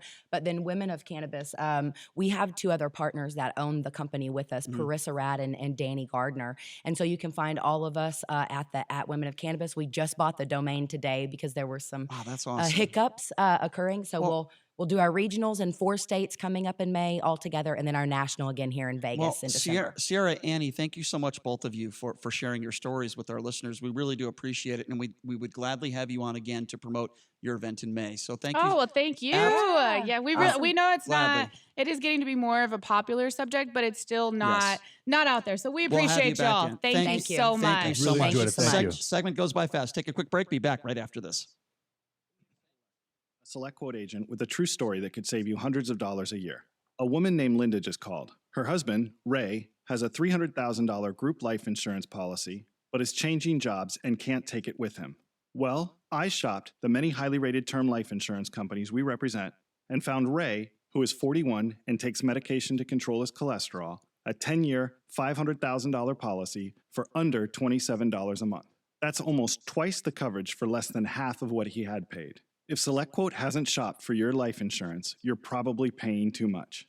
For your free quote, call 800-860-6565. That's 800-860-6565. 800-860-6565. Or go to SelectQuote.com. Since 1985, we shop, you save. Get full details on the example policy at SelectQuote.com/commercials. Or price could vary depending on your health, issuing company, and other factors. Not available in all states. Special report, U.S. airstrike. 3,000 more American troops are being deployed to the Middle East after a U.S. drone strike killed Iran's top military leader, General Qasem Soleimani. Correspondent Caitlin Collins with a tweet from President Trump. He's writing that while Iran will never be able to properly admit it, Soleimani was both hated and feared within the country. They are not nearly as saddened as the leaders will let the outside world believe. He says he should have been taken out many years ago. Correspondent Ryan Brown reports U.S. citizens in the region are being told to get out. The U.S. Embassy also issuing an alert telling all Americans in Iraq to leave the country as soon as possible. So very much concerned about the security of Americans in the wake of this strike against General Soleimani, possible retaliation from Iran or its multiple proxy militia groups in the region. The price of oil has jumped more than 3% today because of the attack to $63 a barrel. I'm Ann Cates. It's time to check the roads in the KDON Traffic Center. This report sponsored by Lowe's. Watch for slowing for the crash on Desert Inn Road west of the 215. Also an accident on Durango southbound south of Warm Springs, this one blocking the right lane. And a crash at Spring Mountain Road westbound west of Arville, this one blocking the left lane. Road work continues with lane restrictions on Sunset East and westbound at Decatur. Or take Jones or Russell as a good alternate to avoid delays. Pros do it right by shopping at Lowe's to save on the supplies they need most from the brands they trust to get the job done. Do it right for less. Start with Lowe's. I'm John Michaels from the KDON Traffic Center. Hi, it's Alan Masters. Join me and my brother David for Advice Line, 10 to midnight, Monday through Friday on 720 KDON and 101.5 FM. That's Advice Line, America's live radio counseling program. If you've got problems, we've got answers. Monday through Friday, 10 to midnight. Steven. Who said that? Me, down here. Ugh, what are you, a yellow booger? I'm a banana slug, Steven. What are you doing in my room? I'm your sense of adventure. It's been a long time since we've had an adventure in the forest. Mom took me to the forest last year. I'm a slug, Steven. It took me a long time to get here. You're right. I should get out. Yeah, the forest is not that far away. Hey, Mom! Come to the forest where the more adventurous you lives. Check out discovertheforest.org for cool places nearby. Brought to you by the U.S. Forest Service and the Ad Council. V is for victory, except on Saturdays when V is for veterans. That's Veterans Talk, The Forgotten Promise. Join us every Saturday from noon to 1. Veterans Talk every Saturday at noon on 101.5 FM, 720 AM, KDWN. If your retirement plan is on set it and forget it, it's time to take control. Tune in for Financial Safari with America's Wealth Coach and best-selling author, Coach Pete DeRuta. For more than 25 years, Coach Pete has been helping people just like you plan for retirement. Join Coach Pete every week as he discusses topics like why your retirement plan should also be an income plan and how to make sure you're getting the most out of your 401k. Financial Safari with Coach Pete, Saturday morning at 10 a.m. and Sunday afternoon at 2 on 101.5 FM, 720 AM, KDAWN. Sean Hannity, weekdays noon to 3 p.m. Now back to the Vegas Take on 101.5 FM, 720 AM, KDAWN. All right, welcome back. It is the Vegas Take, Sharp and Shapiro. So glad you could join us. Wrapping up a Friday, 2020, baby. And, of course, we'll be back at it on Monday. I'm not going to be taking a vacation for a while. That could be bad news for some people. But it was a nice Christmas vacation and then, of course, New Year's. And a lot to get to, of course, over the weekend. We're going to be learning some more information about this attack and the killing of Qasem Soleimani, as I like to call him, Salami, because that's probably what he looks like now, as I said, which is a good thing. But we are covering also the breaking news that the U.S. will be sending additional troops to the Middle East, roughly somewhere around the vicinity of 3,000 troops, 3,000 soldiers deployed as tensions with Iran is mounting following this airstrike that killed Soleimani. And this is according to a U.S. defense official. So, we'll see how this thing plays out. I've certainly given my opinions, but the guy we have with us on the line right now, we call him the Hollywood conservative. We call him Mr. X. He certainly is a Hollywood conservative. He is a Trump supporter, and he also happens to be a Hollywood producer. And the reason why we don't give his name out is in fear that he could lose his job. In fact, he tells us all the time that he has lost jobs and he has not been given jobs because he is actually a Republican, because he is a Trump supporter, which, by the way, I would never agree with. I think everybody should be treated equally. I don't care who you support, unless you're supporting the Ku Klux Klan. If you're supporting Donald Trump, there's a far cry there. Although some liberals might disagree with that He's actually said that he hasn't lost jobs because he's a Trump supporter, but because certain things have happened that actually makes him support Trump more. Mr. X, I believe we have you on the line, sir. Thank you for joining us. How are you? What's up? Yeah, I'm good. Listen, guys, if you go on a dating app in Los Angeles, I swear to God, 95% of the women on there, in their profile, it says Trump supporters don't bother. Like, legitimately, like, I mean, you and that's dating, obviously, and that's different. Okay, but let's pull back on this. Let's pull back on this for a second. I'm gonna defend them for a second. Here's why. Would you rather, and be honest with me here, would you rather date a Sarah, forget about what she looks like, whether you're attracted to her or not is not the point I'm trying to, would you rather date an ultra-religious right-winger, right, who's anti-gay, anti-threesome, pro-life? Would you rather date a woman like that? Or would you rather date a liberal on the left? Be honest with me. I want you to be honest, Mr. X. I would rather date neither because I don't really care. And the bottom line is, like, that's the issue that I think these women and, quite frankly, people in the industry don't understand, is that because I chose to support Trump over the actual Antichrist, Hillary Clinton, that doesn't make me a racist. It doesn't mean that I agree with all of his policies or even most of them. It just means that I thought he was the lesser of two evils, but that shouldn't necessarily make people not want to work with me or not want to date me. Well, I agree. Listen, Mr. X, I'm on your side when it comes to that. I know. However, I'm going to pull back on your antichrist remark with Hillary Clinton. You're going to be sad to hear this, but I've turned over a new leaf. that you might not like. I listened to the Hillary Clinton interview she did on the Howard Stern show a few weeks ago. I found a side to her that I have never seen before. It was like a 2-hour interview. She talked about everything. She talked about how she met Bill Clinton. She talked about if she's ever been a lesbian. She talked about if she's ever been with a woman. She talked about Obama. She talked about Trump. That's burned in my mind forever now. Thank you very much. Well, listen, there's a reason why I bring that stuff up. We saw finally, in my personal opinion, the human side to Hillary Clinton, her dating life, growing up in high school, whether she was popular. I found it to be the first time where she wasn't robotic. She was really honest and open. And I would give Howard Stern most of the credit for that. But with that being said, I'll tell you right now, if she ran against Donald Trump, I would vote for her. And the reason why I would vote for her, because I think he's made so many mistakes, particularly yesterday. And I want to get your thoughts on this. The killing of General Qasem Soleimani. We all know he's a terrorist. We all know he's killed innocent people. We all know he deserved to die. But with that being said, now troops are being put in harm's way. We just heard the story. Roughly 3,000 troops are being sent out there. This is the same man who criticized Barack Obama and said Barack Obama was going to start a war with Iran because he wanted to get reelected. This is the same man who criticized Barack Obama constantly. So what do you make of what took place last night? I'm just surprised you're not more interested in the real story, which is that the Golden Globes dinner has become entirely vegan. Did you hear about this? It's true, but no. Vegan food is disgusting. That's a very big deal to me. Vegan food is very concerning.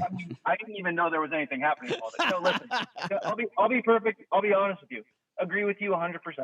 I'm not down with warmongering in any form, and nothing infuriates me more than when America is the world police, as Trey Parker and Matt Stone put it. Right. I don't care about these Middle Eastern countries. I would be happy if they blew them all to hell and do not like getting involved. I know that this guy was incredibly evil and horrific and probably deserved to die 100 times over. Of course. But it's not our job to kill him. There you go. All this is going to lead to is more terrorist attacks and garbage.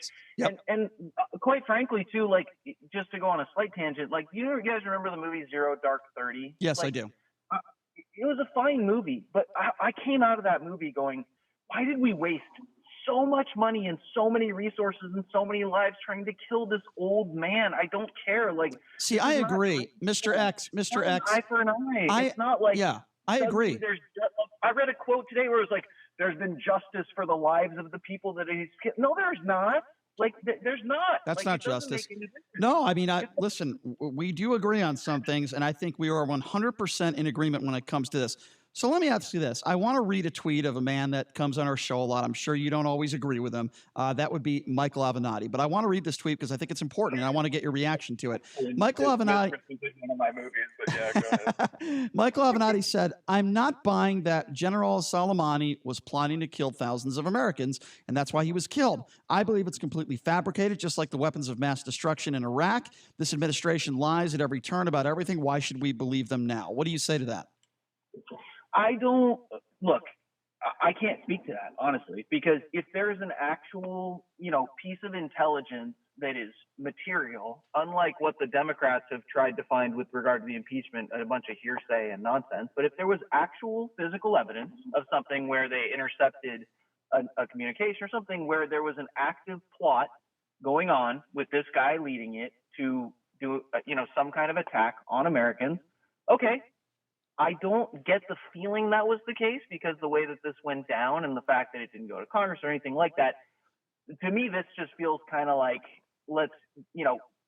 Trump trying to solidify himself with his core fan base. There you go. I could not agree with you more. Yep. Nobody's stupid. Or people elected. Like, I remember George W. Bush, with 9/11, he became so popular around that time. And it's so obvious to me. It's obvious to you because you're a smart guy. We don't always agree on things, but I respect your opinion. Why do you think it's so not obvious to so many Republicans out there, particularly those on Fox News this morning? I don't know if you heard the Geraldo Rivera thing, but why do you think it's so different? Well, I mean, he's not in a tailspin. He's not getting crushed. He's not. His polls aren't done. It's not a desperation ploy. This guy was legitimately dangerous. We don't know if he was compensated for the $1.7 billion that Barack Obama gave Iran. We have no idea. Sure. And we know he'd killed a lot of American soldiers and potentially citizens. Mm-hmm. We know that he had plans, as CNN even says. CNN, like I said, they stated that there was intel that he was planning on more attacks. We know he was involved in the embassy attack like as we well. Said, we all know he's a horrible human being. Yeah, we know that. And I will, and to be quite honest, and to answer your question as well, is I think that the reason, first of all, it's the problem with this country is just how much people feel they have to toe the party line. And it happens on both sides. And if Trump does something that's positive, the liberals still cannot recognize it as such. I agree, Mr. X. If Obama had done this, the liberals would be justifying it. So probably, you're right. probably. And I don't necessarily think that every Republican, even those who support Trump, agree with this, but they get so defensive because they're here's a perfect example of that, Mr. X. Mr. X, sorry to interrupt. Here's a perfect example of that. I want to play this audio for you, and then I want you to respond to it. This is Geraldo Rivera getting into it with Bryan Kilmeade. As you know, Bryan Kilmeade, who does a show here on this station, and we've had him on before. He was very nice to us, but he certainly is taking the president's side on this one. And then Geraldo Rivera, by the way, a guy who usually takes Donald Trump's side, who's a personal friend to Donald Trump. Listen to this exchange, and then we'll comment on it. Your arrogance is exactly what's wrong with the region. My arrogance, not agreeing with you is arrogant? You think not agreeing with you is arrogant? You're not a frontline fighter that has to go back into Iraq. Again, you want Americans not the back in contractor Iraq? who just got killed because you they rocketed you the want base. Americans back in Iraq? Right. Look, we have 5,400 there. You want them to be victims? I was there when they were getting killed, Brian. I was there when they were getting killed 5, 6, 7 a day. What does that mean? Is that what we want again? They were responsible for killing Americans. They supported the whole insurgency. Why did we kill? They supported the whole insurgency. That's okay? This is a fraught decision that will have implications far beyond the celebratory moment of taking out the terrorists. Could not agree with Geraldo Rivera more. What do you say to that, Mr. X? It's a sad state of media in our country, but yes, I agree from the perspective that I hate that we're sending troops over there, and some of them are going to die. And JD, listen, man, you know where I fall on most of these subjects.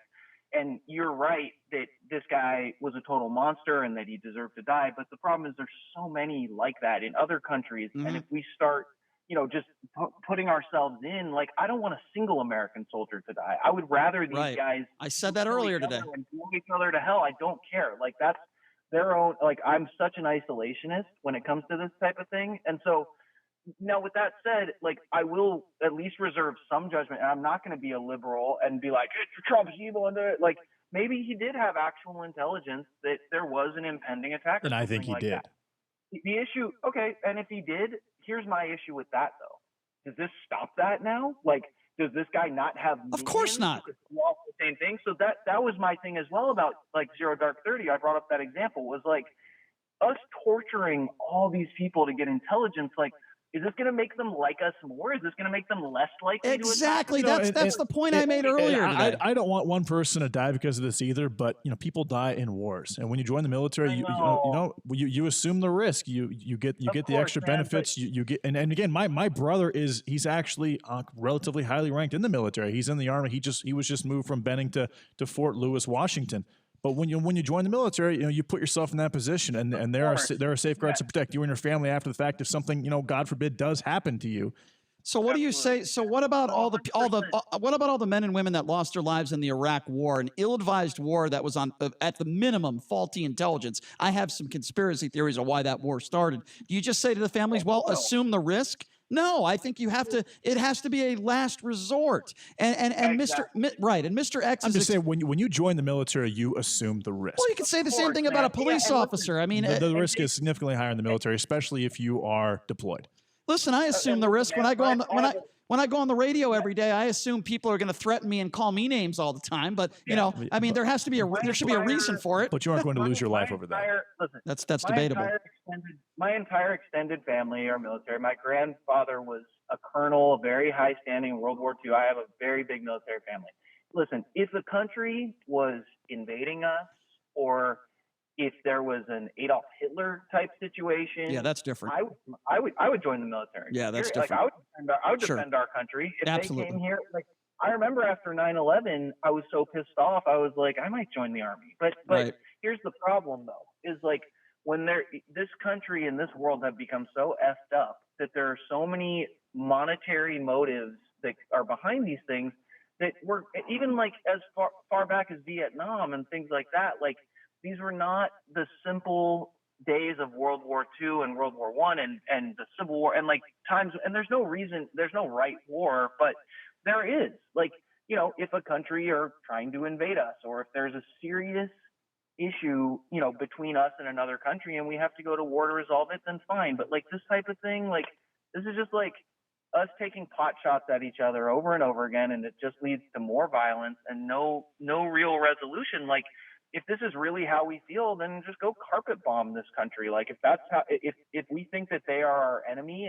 but that's not the case. You have to pick and choose your battles. And again, I will say this: we have 1.1 million troops in the United States, and 3,000 of them have been deployed to this particular situation. It's not like it's a significant amount of our military. Okay, keep in mind, this is within 24 hours of this attack. Do you think these are the only 3,000 troops that are going to be deployed in Iran? We don't know exactly what their retribution is going to be yet. We don't know. Certainly they are planning something, and it is going to happen. This is just within the first 24 hours, JD. And by the way, we could have 100 million troops, and if one of them dies in vain for a mistake, which I do believe it was a mistake what the president did last night, then I think that person is dying in vain. And these heroes, these men and women in uniform, like your brother, if we're going to put them in harm's way, it better be for the right reasons, and it better be the right decision. And if Donald Trump, any part of that decision was to do it for his personal relationship with himself, because he's a narcissist, to validate his presidency, then that is for the wrong reasons. I do agree with that. That's the leap I won't take, though, man, is like,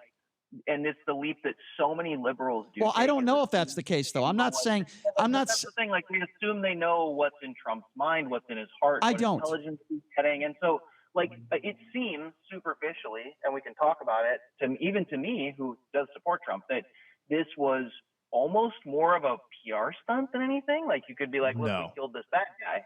And so I'm hopeful. That was my initial response, and it was infuriating. If more intelligence comes out over the next couple of days, and it's like, look, no, this is what this guy's plan was. He was going to, you know, throw a bunch of TNT. We need specifics.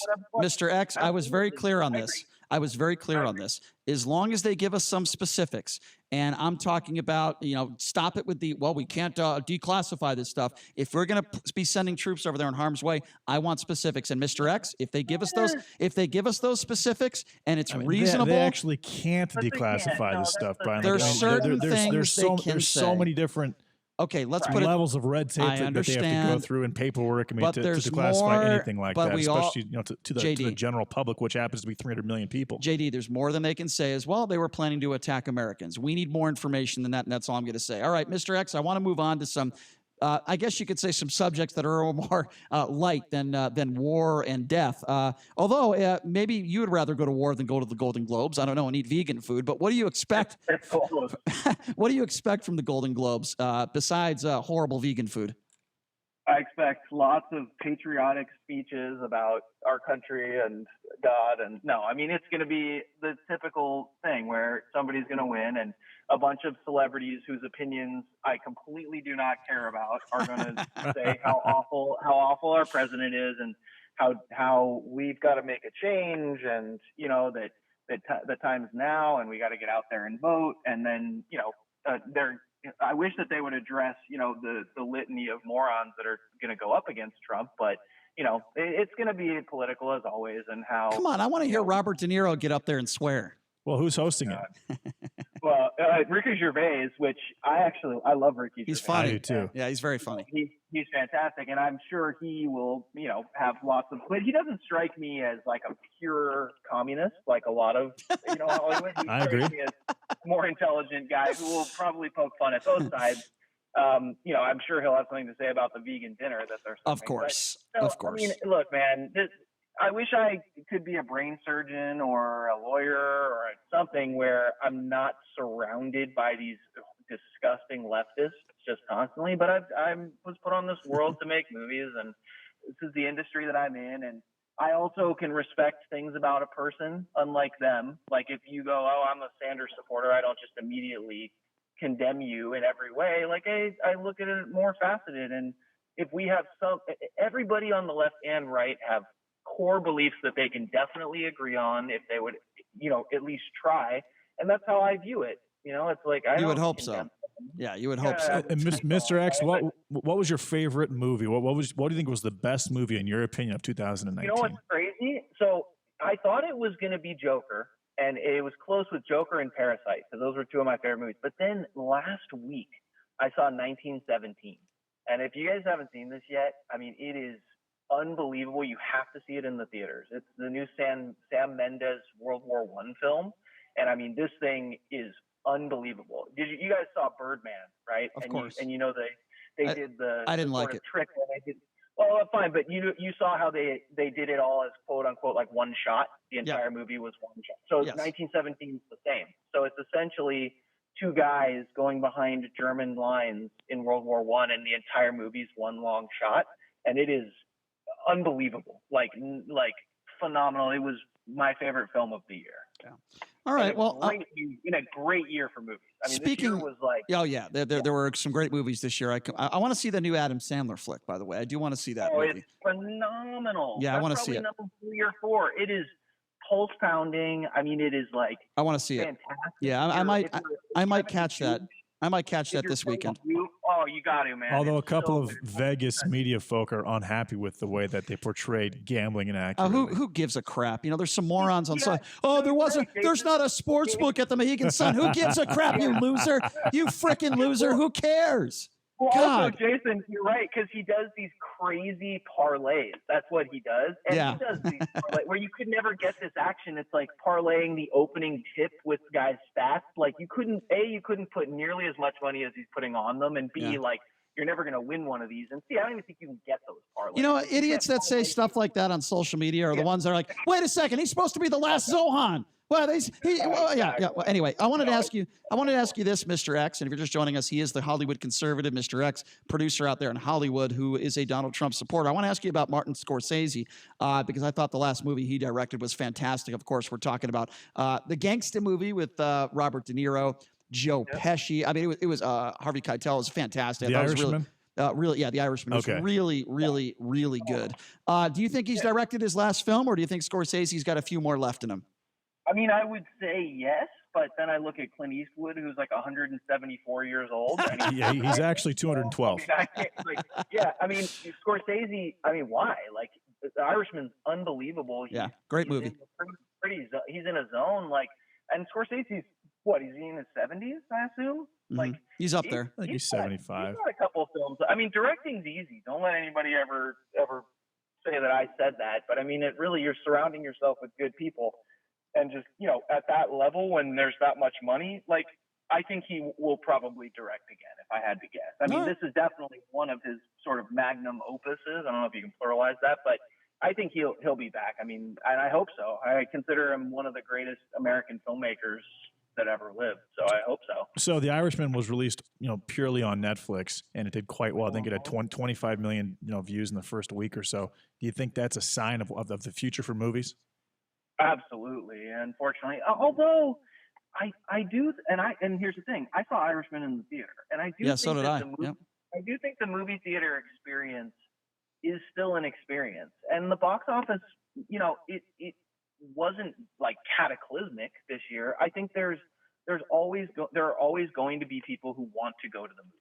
So I think what it's done, it's made it harder to make big films that have theatrical releases, but I don't think that'll ever go away. I mean, I took my daughter to go see Frozen 2 over the holidays, and I love to go sit in the theater and eat some popcorn and see the trailers.